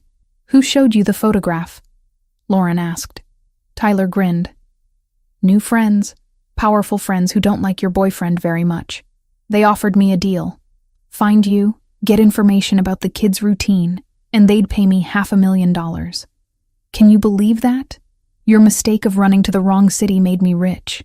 Horror washed through Lauren. They hadn't just been after her. They'd been planning to use Tyler to gather intelligence for kidnapping Mateo, an innocent 5-year-old boy, targeted because of mob politics. You were going to help them take a child, she said, not bothering to hide her disgust. I was going to do whatever it took to get you back. The kid was just bonus income. Tyler took another step closer. Now, here's what's going to happen. You're going to come with me, quietly and nicely. We're going to drive away from here, away from your new protector, and we're going to start over. I'll forgive you for leaving. We can be happy again, like we used to be. We were never happy. You hurt me every chance you got. I disciplined you when you misbehaved. There's a difference. But I've learned, Princess. I can be gentler. I can be patient. Just come with me. Lauren's earpiece crackled again. Andrea is in the van, alive but restrained. On my mark, you step back.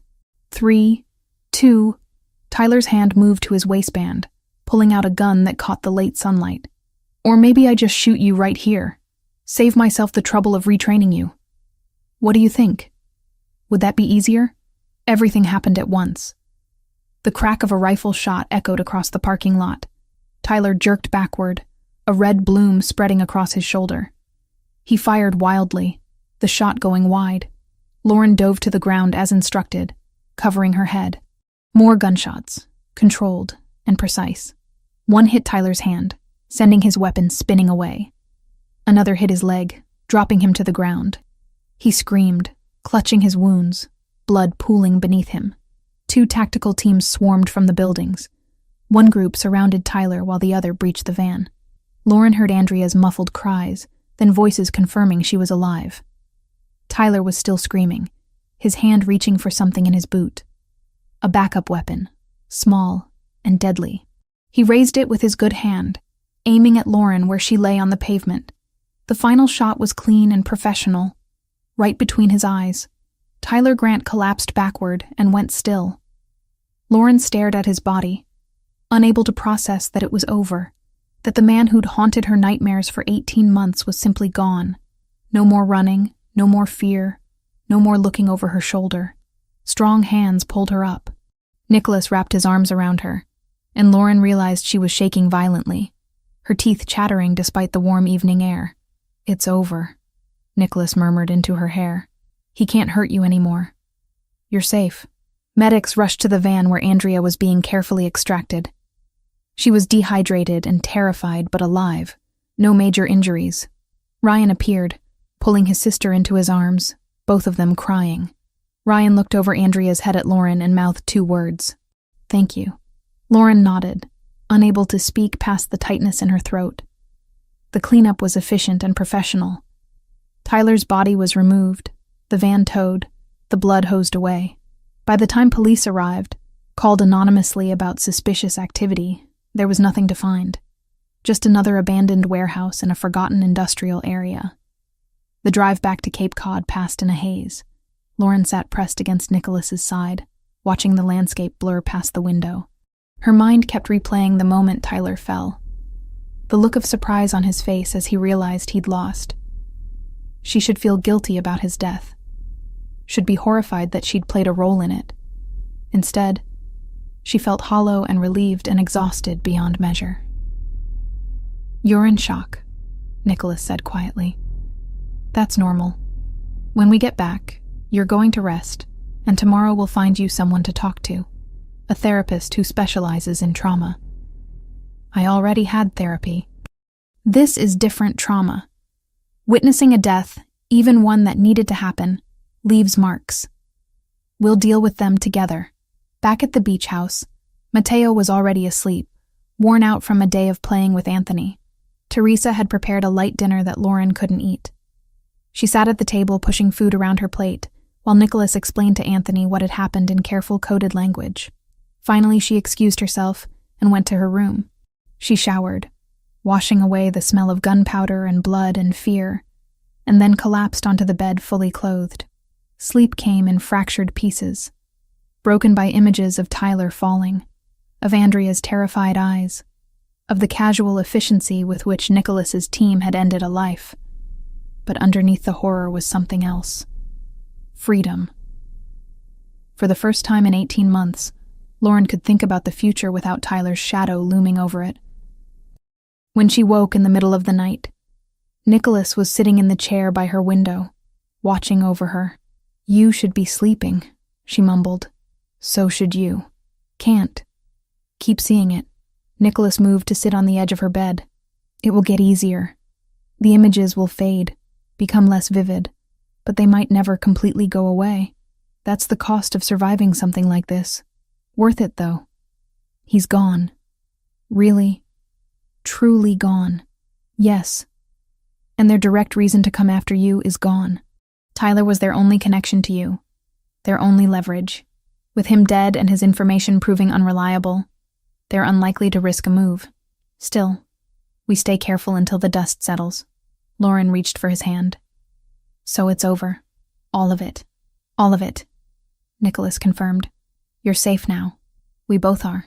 She pulled him down beside her, and they lay together in the darkness, two people who'd survived their own separate hells and somehow found each other in the aftermath. Outside, the ocean whispered against the shore, constant and eternal, carrying away the last traces of fear into the endless night.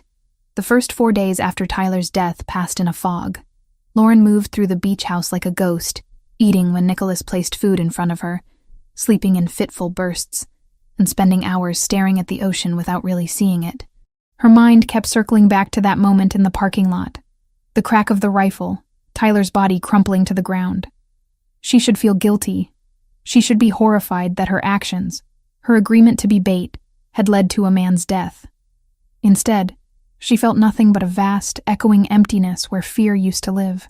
Nicholas stayed close those first days, working from the beach house instead of returning to Boston, his presence steady and grounding. He didn't try to force conversation or tell her how she should feel.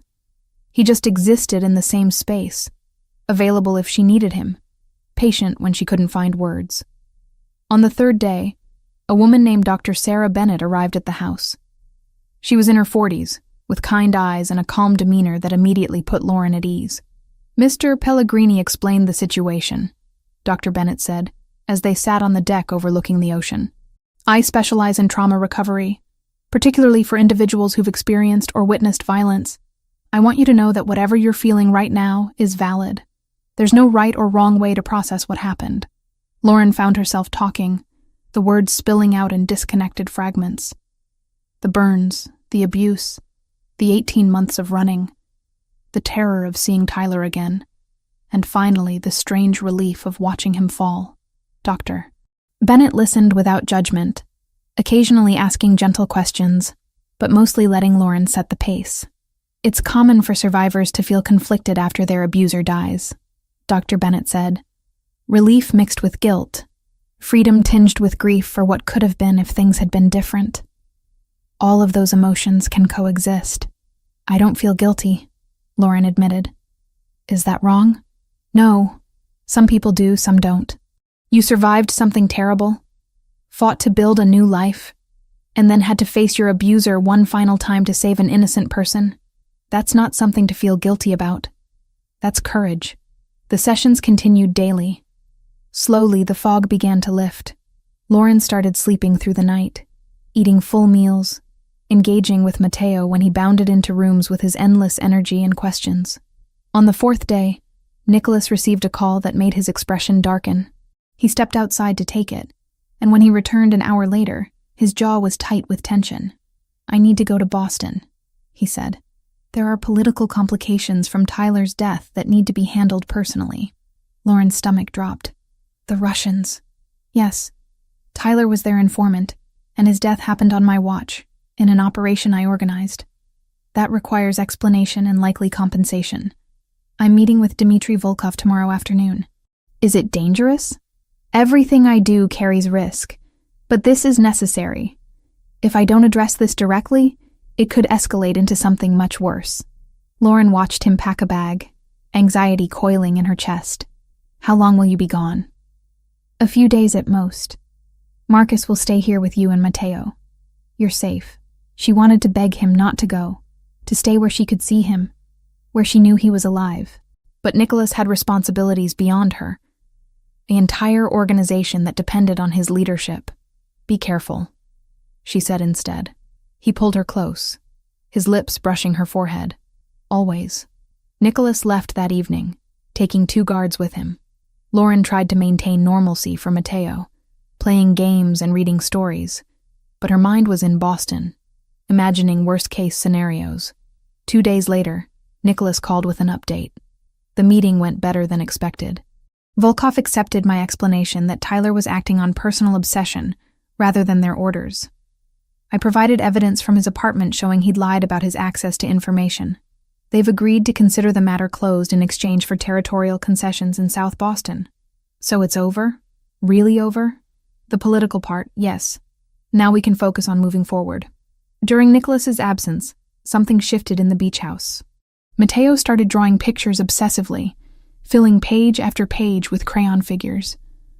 Lauren noticed that the drawings always featured 3 people: a tall man, a smaller woman, and a child. Sometimes they were at the beach, sometimes in a house, but they were always together. "Who are these people?" she asked one afternoon, sitting beside him at the table. Matteo looked up with serious brown eyes. "That's Dad, and that's you, and that's me. We're a family." Lauren's throat tightened. "We are family, sweetheart. Like a real family. Not just because you work for Dad." She understood what he was really asking. Children were perceptive about adult relationships, sensing the shift between her and Nicholas even if they hadn't explicitly discussed it. "Like a real family," she confirmed. "Your dad and I care about each other very much." "Good, because I want you to stay forever. Not like Mom, who had to leave. You have to promise you'll stay." Lauren pulled him into a hug. "I promise I'll try my hardest to stay. Sometimes life is unpredictable, but I promise I'll always fight to come back to you." When Nicholas returned 3 days later, he brought Dr. Emma Walsh with him, a child psychologist who specialized in family transitions. She spent an hour with Matteo, talking about his drawings and his feelings about the changes in his household. Afterward, she reported to Nicholas and Lauren in the study. "He's adjusting remarkably well. There's some anxiety about loss, which is natural given his mother's death. But he's resilient. The stability you're both providing is exactly what he needs." "What about the relationship between Lauren and me?" Nicholas asked. "Is he ready for that?" "More than ready. In fact, I think he's been hoping for it. Children need to see the adults they love finding happiness. It gives them permission to be happy too." By the end of the 3rd week, they returned to Boston. The mansion felt different now, less like a gilded cage and more like home. Lauren moved through the familiar rooms with new confidence, no longer looking over her shoulder for threats that no longer existed. One evening, Nicholas asked her to dress nicely for dinner. "We're going out. There are people I want you to meet." Lauren chose a simple black dress, one that showed her arms and shoulders without self-consciousness. The scars were part of her story now, not something to hide, but something that proved her strength. The restaurant was called Venetian, an upscale Italian place in the North End. They were escorted to a private room where 6 men in expensive suits already waited. Anthony Brunarelli, who Lauren recognized from Cape Cod, stood when they entered. "Gentlemen," Nicholas said, his hand resting on the small of Lauren's back. "I'd like you to meet Lauren Mitchell. Lauren, these are my captains and trusted advisors." The men studied her with varying degrees of curiosity and skepticism. Lauren met their gazes steadily, refusing to be intimidated. Anthony spoke first. "Miss Mitchell, Nicholas has told us what happened with Tyler Grant. You showed considerable courage." "I did what needed to be done to save Andrea," Lauren replied. "Anyone would have done the same." "Not anyone," one of the other men said.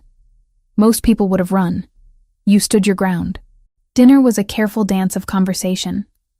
The men asked subtle questions, testing her, evaluating whether she was worthy of Nicholas's attention. Lauren answered honestly, not trying to impress them but simply being herself. Halfway through the meal, Anthony leaned close and said quietly, "I was skeptical when Nicholas first mentioned you. Thought you might be a liability, someone who'd make him weak. I was wrong. You make him stronger." "How so?" "He's been half alive since Isabella died, going through motions but not really living. You brought him back. That's worth more than any tactical advantage." After dinner, Nicholas walked Lauren through the restaurant's kitchen to meet the staff, introducing her to everyone by name. They treated him with respect bordering on reverence, but there was genuine warmth too. This wasn't a feared boss, but a respected leader. In the car ride home, Lauren said, "You wanted their approval. Of me. Of us. I wanted them to see what I see. That you're not a weakness but a strength. And I think they do now." 2 days later, Nicholas found Lauren in the garden with Matteo. The boy was teaching her the names of different flowers, his small hands gentle as he pointed out petals and stems. "Can I speak with you?" Nicholas asked. Inside, Lauren followed him to his study, her heart beating faster. His expression was serious, almost nervous, which was unusual for someone as controlled as Nicholas Pellegrini. "I've been thinking about our arrangement," he began. "You came here as Matteo's nanny, an employee. But that's not what you are anymore, and I don't want to keep pretending it is." "What are you saying?" "I'm saying I want you to move into the main house permanently. Not as staff, but as part of the family. I want you to have your own space, your own life, but intertwined with ours." "With mine." Lauren's breath caught. "Nicholas, I'm not asking you to marry me or make dramatic commitments you're not ready for. I'm just asking you to stop living in the margins and step fully into the life we're building together." She thought about the past weeks, about the way Matteo's face lit up when she entered a room, about the quiet comfort of falling asleep with Nicholas's arms around her, about feeling safe for the first time in years. "I have a condition," she said. "Name it." "I want to go back to school. I had 2 years of a psychology degree before I met Tyler and everything fell apart. I want to finish it, specialize in child psychology. I want to help kids who've been through trauma, who need someone who understands." Nicholas smiled. "That's not a condition. That's a plan I fully support. I don't want you to pay for it. I'll apply for financial aid, take student loans, do whatever I need to. I need to do this myself." His expression flickered with something that might have been frustration, but he nodded. "I won't pay tuition, but I can offer flexible hours, support with Matteo's schedule, a quiet place to study. Those things I can provide without compromising your independence." "Deal." They shook hands formally, then both laughed at the absurdity of it. Nicholas pulled her close and kissed her properly, deep and thorough, until they were both breathless.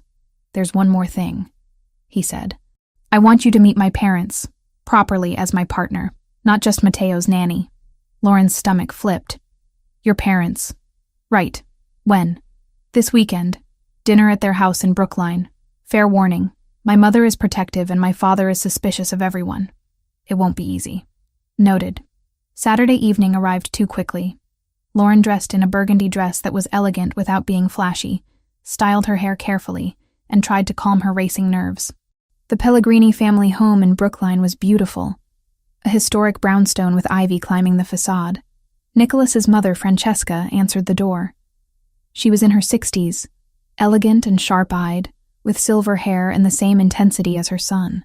"So you're Lauren," Francesca said, looking her up and down. "Nicholas has told us very little." "Mom, be nice," Nicholas said, kissing his mother's cheek. "I'm always nice. Come in. Your father is in the dining room complaining about the wine temperature." Dinner was tense for the first half hour. Nicholas's father, Antonio, asked pointed questions about Lauren's background, her education, her family. She answered honestly, not trying to hide her past or present herself as something she wasn't. Then Francesca noticed Lauren's scars when she reached for water. The older woman went very still. "Those burns," Francesca said quietly. "I had marks like that once before I met Antonio. Different shape, but the same story." The atmosphere shifted immediately.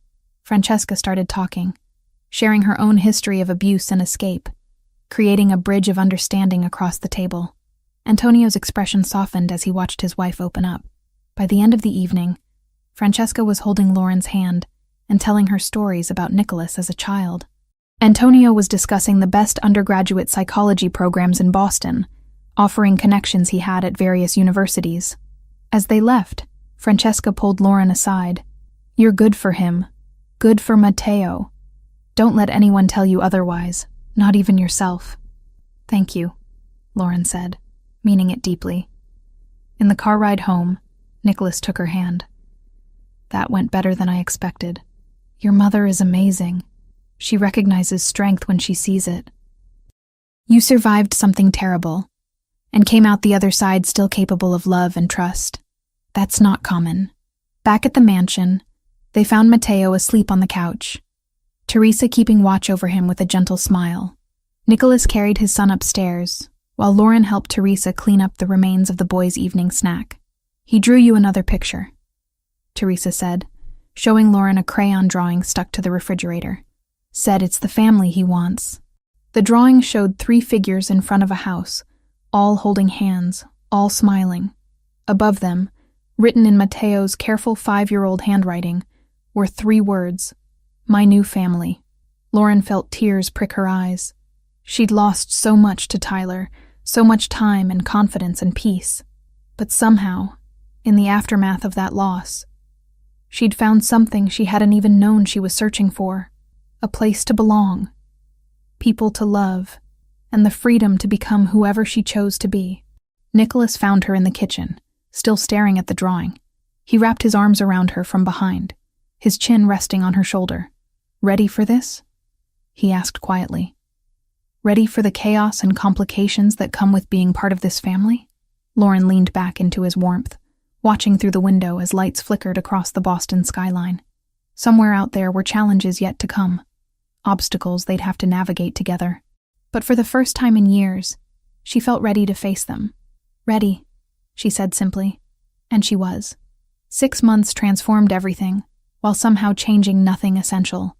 Lauren found herself standing in the kitchen of the Pellegrini mansion on a Thursday evening, textbooks spread across the counter while she prepared Matteo's favorite pasta dish. The boy sat at the table working on his homework, occasionally asking for help with spelling words that gave him trouble. "How do you spell astronaut?" he called out. "Sound it out first," Lauren replied, stirring the sauce. "What do you hear?" This was her life now. Student, caregiver, partner to Nicholas, and somehow all 3 roles fit together like pieces of a puzzle she hadn't known she was solving. The evening psychology program at Boston University had accepted her application in late September, and she'd thrown herself into coursework with the intensity of someone making up for lost time. Nicholas walked in just as she was draining the pasta, his jacket already removed, tie loosened. He kissed her cheek in greeting before moving to Matteo. "How was school today, little man?" "Good. We learned about the solar system. Did you know Jupiter has 67 moons?" "I did not know that. That's impressive." Matteo beamed under his father's attention. "Ren helped me with my project. We made a model of Saturn with the rings and everything. Ren." The nickname had appeared organically about 3 months ago. Matteo's own invention when calling her Lauren felt too formal. But Mom didn't fit either. Nicholas had asked if she minded, and Lauren had assured him she loved it. The name felt like belonging without erasing Isabella's memory. They ate dinner together, the 3 of them around the kitchen table rather than the formal dining room. This had become their routine. Nicholas made it home by 6 whenever possible, and they shared this time as a family. Afterward, While Matteo played or watched television, Lauren and Nicholas would sit together reviewing her coursework or discussing his day in the careful language they'd developed. He never told her details that could endanger her, never shared information that might make her complicit in illegal activities. But he told her enough, when territories shifted, when negotiations got tense, when he'd be traveling for meetings that might be dangerous. She learned to read his moods, to know when he needed space and when he needed her close. Tonight, Nicholas seemed lighter than usual. After Matteo went to bed, he poured them both wine and led Lauren to his study. "I have something to discuss with you," he said, his tone serious, but his eyes warm. "It concerns Matteo's birthday next week." "Right, the big 6. He's been counting down days." Lauren smiled. "He wants a superhero cake and for everyone to go swimming. I already ordered the cake from that bakery Teresa recommended. I want to have a small party, family and a few of his friends from school. Nothing elaborate, just cake and games in the backyard." "That sounds perfect. He'll love it." Nicholas set down his wine glass and took both her hands. "Lauren, these past 6 months have been the happiest I've been since Isabella died. You've brought light back into this house, given Matteo the stability and love he desperately needed, and made me believe I could have a future beyond just surviving." Her heart started beating faster. "Nicholas, what are you saying?" "I'm saying I love you. Completely, terrifyingly, permanently. And I want you to be part of this family officially, not just in practice but in name." He reached into his pocket and pulled out a small velvet box. "Lauren Mitchell, will you marry me?" The ring was beautiful, but not ostentatious. A single diamond set in white gold, elegant and timeless. Lauren stared at it, her mind racing through a dozen thoughts at once. This was fast, maybe too fast. They'd known each other less than a year. She was still in school, still building her life back together, still learning who she was outside of trauma and fear. But she was also deeply, irrevocably in love with this complicated, dangerous, gentle man who'd saved her in more ways than one. "I have a condition," she said, echoing the conversation they'd had months ago about moving in. Nicholas smiled. "Of course you do. I don't want a big wedding. No spectacle, no hundreds of guests, no showing off wealth. Just family and people who matter. Simple and meaningful. Done. Anything else? I finished my degree. Marriage doesn't change that. I'm still going to graduate. Still going to work with kids who need help. This is my path, and I need you to respect that. I wouldn't dream of interfering. Lauren, I don't want to own you or control you. I want to stand beside you while you become whoever you're meant to be." She looked at the ring again, then at his face. "Then yes, I'll marry you." Nicholas slid the ring onto her finger and pulled her into a kiss that made her forget every reason this might be complicated. When they finally broke apart, both breathless, he pressed his forehead to hers. "Thank you for taking a chance on me. On us. Thank you for seeing me when I was invisible." They told Matteo the next morning over breakfast. The boy's reaction was explosive joy, jumping up and down while shouting that he knew it. He knew they would get married. He'd been right all along. "Does this mean Ren will be here forever?" he asked, suddenly serious. "Forever," Nicholas confirmed. "She'll be part of our family officially. But she's not my new mom, right? Because I still have a mom in heaven." Lauren knelt down to his level. "I'll never try to replace your mom, sweetheart. She was special and important, and she'll always be your mother. I'm just someone else who loves you very much and wants to be part of your life. Is that okay?" Matteo considered this carefully, then nodded. "Okay. Can I call you Ren still?" "You can call me whatever feels right to you." The birthday party the following week was perfect in its simplicity. A dozen children ran through the backyard, played games organized by Teresa, and devoured superhero-themed cake. Nicholas's parents attended, Francesca helping in the kitchen, while Antonio supervised the children's water balloon fight with surprising enthusiasm. As the sun began setting and parents collected their exhausted children, Nicholas gathered everyone who remained. Family and close friends stood in a loose circle in the garden, while Matteo opened presents. "Before we finish celebrating," Nicholas said, his hand finding Lauren's, "I have an announcement. Lauren has agreed to marry me. "We wanted to share this news with all of you on this special day." The response was warm and genuine.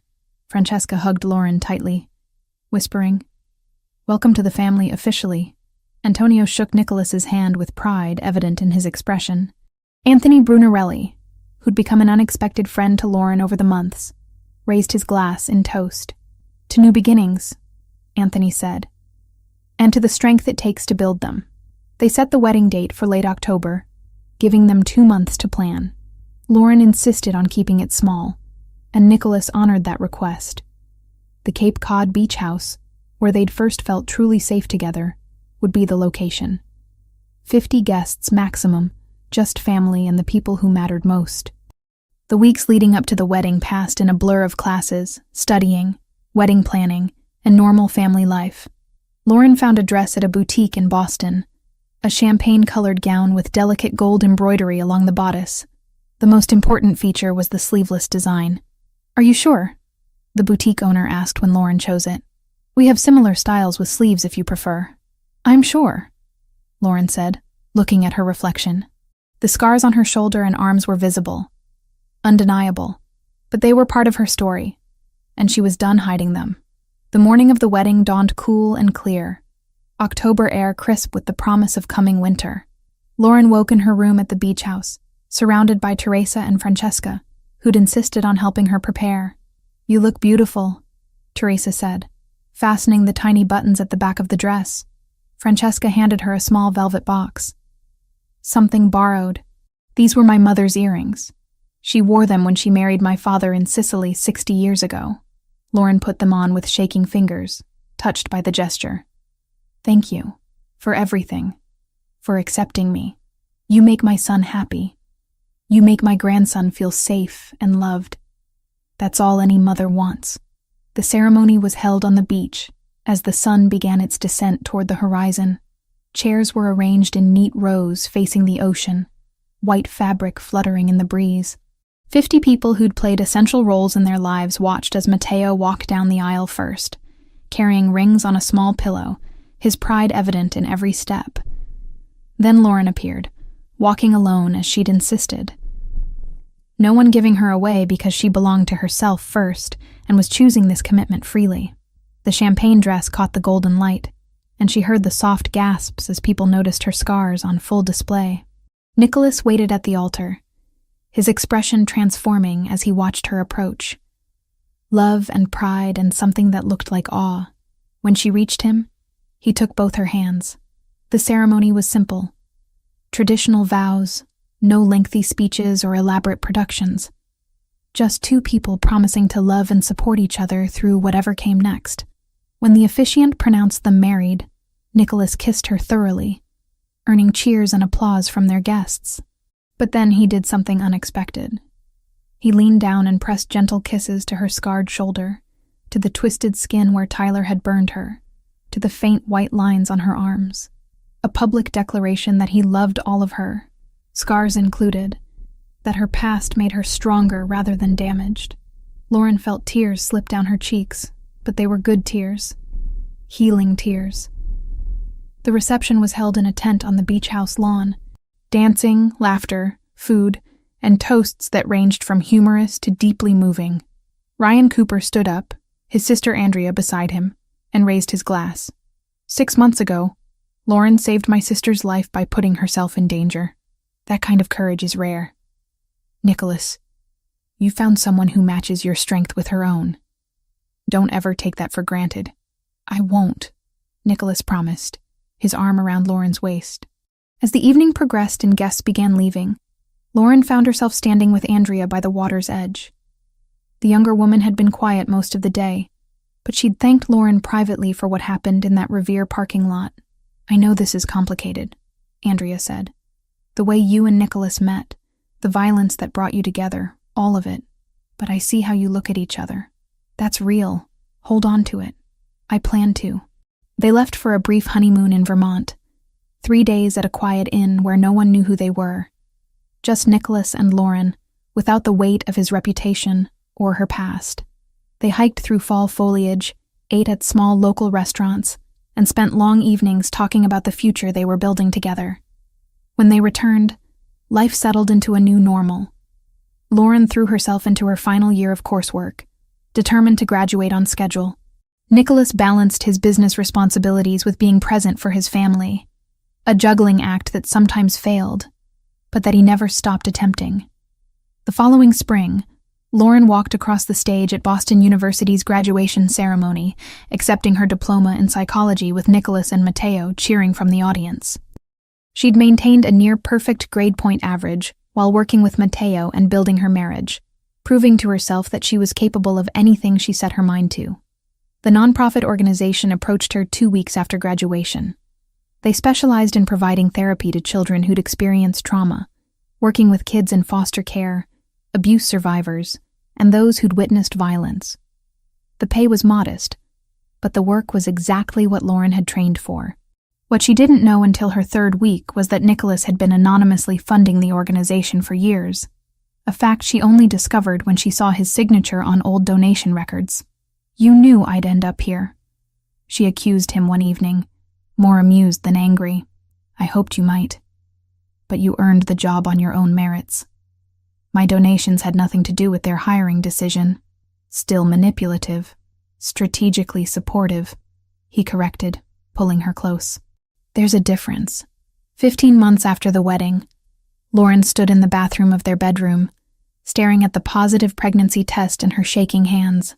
They'd talked about having children someday, but someday had suddenly become now. Nicholas found her sitting on the edge of the bathtub, still holding the test. His face went through a rapid progression of expressions. Surprise, concern, then pure joy. "We're having a baby?" Apparently. He knelt in front of her, his hands gentle on her knees. "How do you feel about this?" Terrified, excited, completely overwhelmed. "Is this real? Are we really doing this? We're really doing this." Nicholas kissed her softly. "And it's going to be perfect. Chaotic and exhausting and perfect," they told Matteo a few weeks later, once the pregnancy was confirmed and stable. The boy, now 7, processed the news with typical childhood logic. "Will the baby share my room?" "The baby will have its own room," Nicholas explained. "But you'll be a big brother. That's an important job. Can I teach the baby stuff? Like how to build things and find the best hiding spots?" "Absolutely. You'll be the expert." 5 months into the pregnancy, Lauren stood in front of the bathroom mirror examining her changing body. The scars on her shoulder and arms were still visible, but now they shared space with the gentle curve of her growing belly. New marks, happy marks, evidence of life continuing despite everything that had tried to stop it. Nicholas appeared behind her, his arms wrapping around her waist, hands resting on the bump. "What are you thinking? That I never imagined this. Standing here, pregnant, married to someone who actually loves me. Nearly 2 years ago I was running from Tyler, convinced I'd never be safe or happy again. Now I'm about to have a daughter who will never know fear the way you did, who will grow up seeing her mother's strength and her father's devotion, who will have a big brother who already loves her." Lauren leaned back into his warmth. "We're really doing this. Building a family. Creating something good out of all the pain. That's what survivors do. They take broken pieces and build something beautiful." On a warm afternoon in late May, Lauren finished her therapy session with a 7-year-old girl who'd witnessed domestic violence. The child was making progress, slowly learning that the violence wasn't her fault, that she deserved safety and love. As Lauren walked the girl out to her foster mother, she felt the familiar satisfaction of work that mattered. She drove home to the mansion, her expanding belly making the car seat uncomfortable. Inside, she found Matteo in the garden with Nicholas, both of them covered in dirt from planting vegetables for the summer. "Look, Ren," Matteo called out. "Dad is teaching me about tomatoes. We're going to grow them and then make sauce like you do." "That sounds amazing." Lauren lowered herself carefully into a garden chair, watching her husband and stepson work together. The boy had Isabella's coloring and Nicholas's intensity, and he'd grown into a confident, happy 7-year-old who rarely had nightmares anymore. Nicholas looked up, his eyes finding hers across the garden. The same garden where everything had started, where juice had spilled and scars had been revealed, and both their lives had changed forever. His expression held everything words couldn't capture. Love, gratitude, wonder at the family they'd created. Later that evening, after Matteo was asleep and the house was quiet, Nicholas and Lauren sat in their bedroom. He had his hand on her belly, feeling their daughter kick and shift. "She's active tonight," he observed. "She's always active. Takes after her father. God help us if she has my stubbornness and your determination. We'll never win an argument." Lauren laughed, the sound light and free. "Worth it, though. Every challenge, every complication, all of it. This life we built is worth everything it took to get here." Nicholas looked at her. Really looked, seeing not just the woman he'd married, but the survivor who'd fought her way back from darkness, the student who'd persevered through coursework while healing from trauma, the therapist helping other broken children find their way. "Do you ever regret it?" he asked quietly. "Staying with me, accepting this complicated, dangerous life?" "Never. Not once. You gave me safety when I had none, love when I thought I was unlovable, and a family when I was completely alone. How could I regret that?" She touched her scarred shoulder, the twisted skin that used to make her flinch in mirrors. "These scars used to be a reminder of everything Tyler took from me. My confidence, my peace, years of my life. But now there's something else. They're proof that I survived, that I was strong enough to escape, brave enough to testify against him in that parking lot, and resilient enough to build this life." Nicholas kissed each scar gently, a ritual he'd maintained since their wedding day. "You're the strongest person I know. And our daughter is going to have the best role model. Our daughter is going to have 2 excellent parents and a big brother who's already planning which superheroes to introduce her to. She's going to be fine." They sat together in comfortable silence, 2 people who'd found each other in unlikely circumstances and built something real from the rubble of their separate traumas. Outside, the Boston night hummed with distant traffic and city sounds. Inside, they had created a sanctuary, a place where scars were honored rather than hidden, where love was complicated but genuine, and where family meant chosen connection rather than just blood. Lauren felt their daughter move again, a strong kick against Nicholas's palm. Life continuing, growing, becoming something beautiful. She thought about the terrified woman who'd arrived at this mansion almost 2 years ago, hiding her scars and her past, convinced she'd never be safe or whole again. That woman would be amazed to see where she ended up, would be proud of the strength it took to heal, to trust, to love again despite every reason not to. "Thank you," Lauren said quietly. "For what?" "For seeing me, for not looking away when you discovered my scars, for giving me space to heal and time to find myself again, for building this life with me." Nicholas pulled her closer, careful of her belly. "Thank you for taking a chance on a dangerous man with a complicated life and a traumatized son, for bringing light back into our darkness, for being brave enough to stay."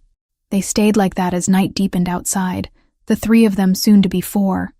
A family built on honesty and acceptance, and the radical choice to love despite risk. Lauren's scars remained visible, permanent marks that would never completely fade, but they no longer defined her.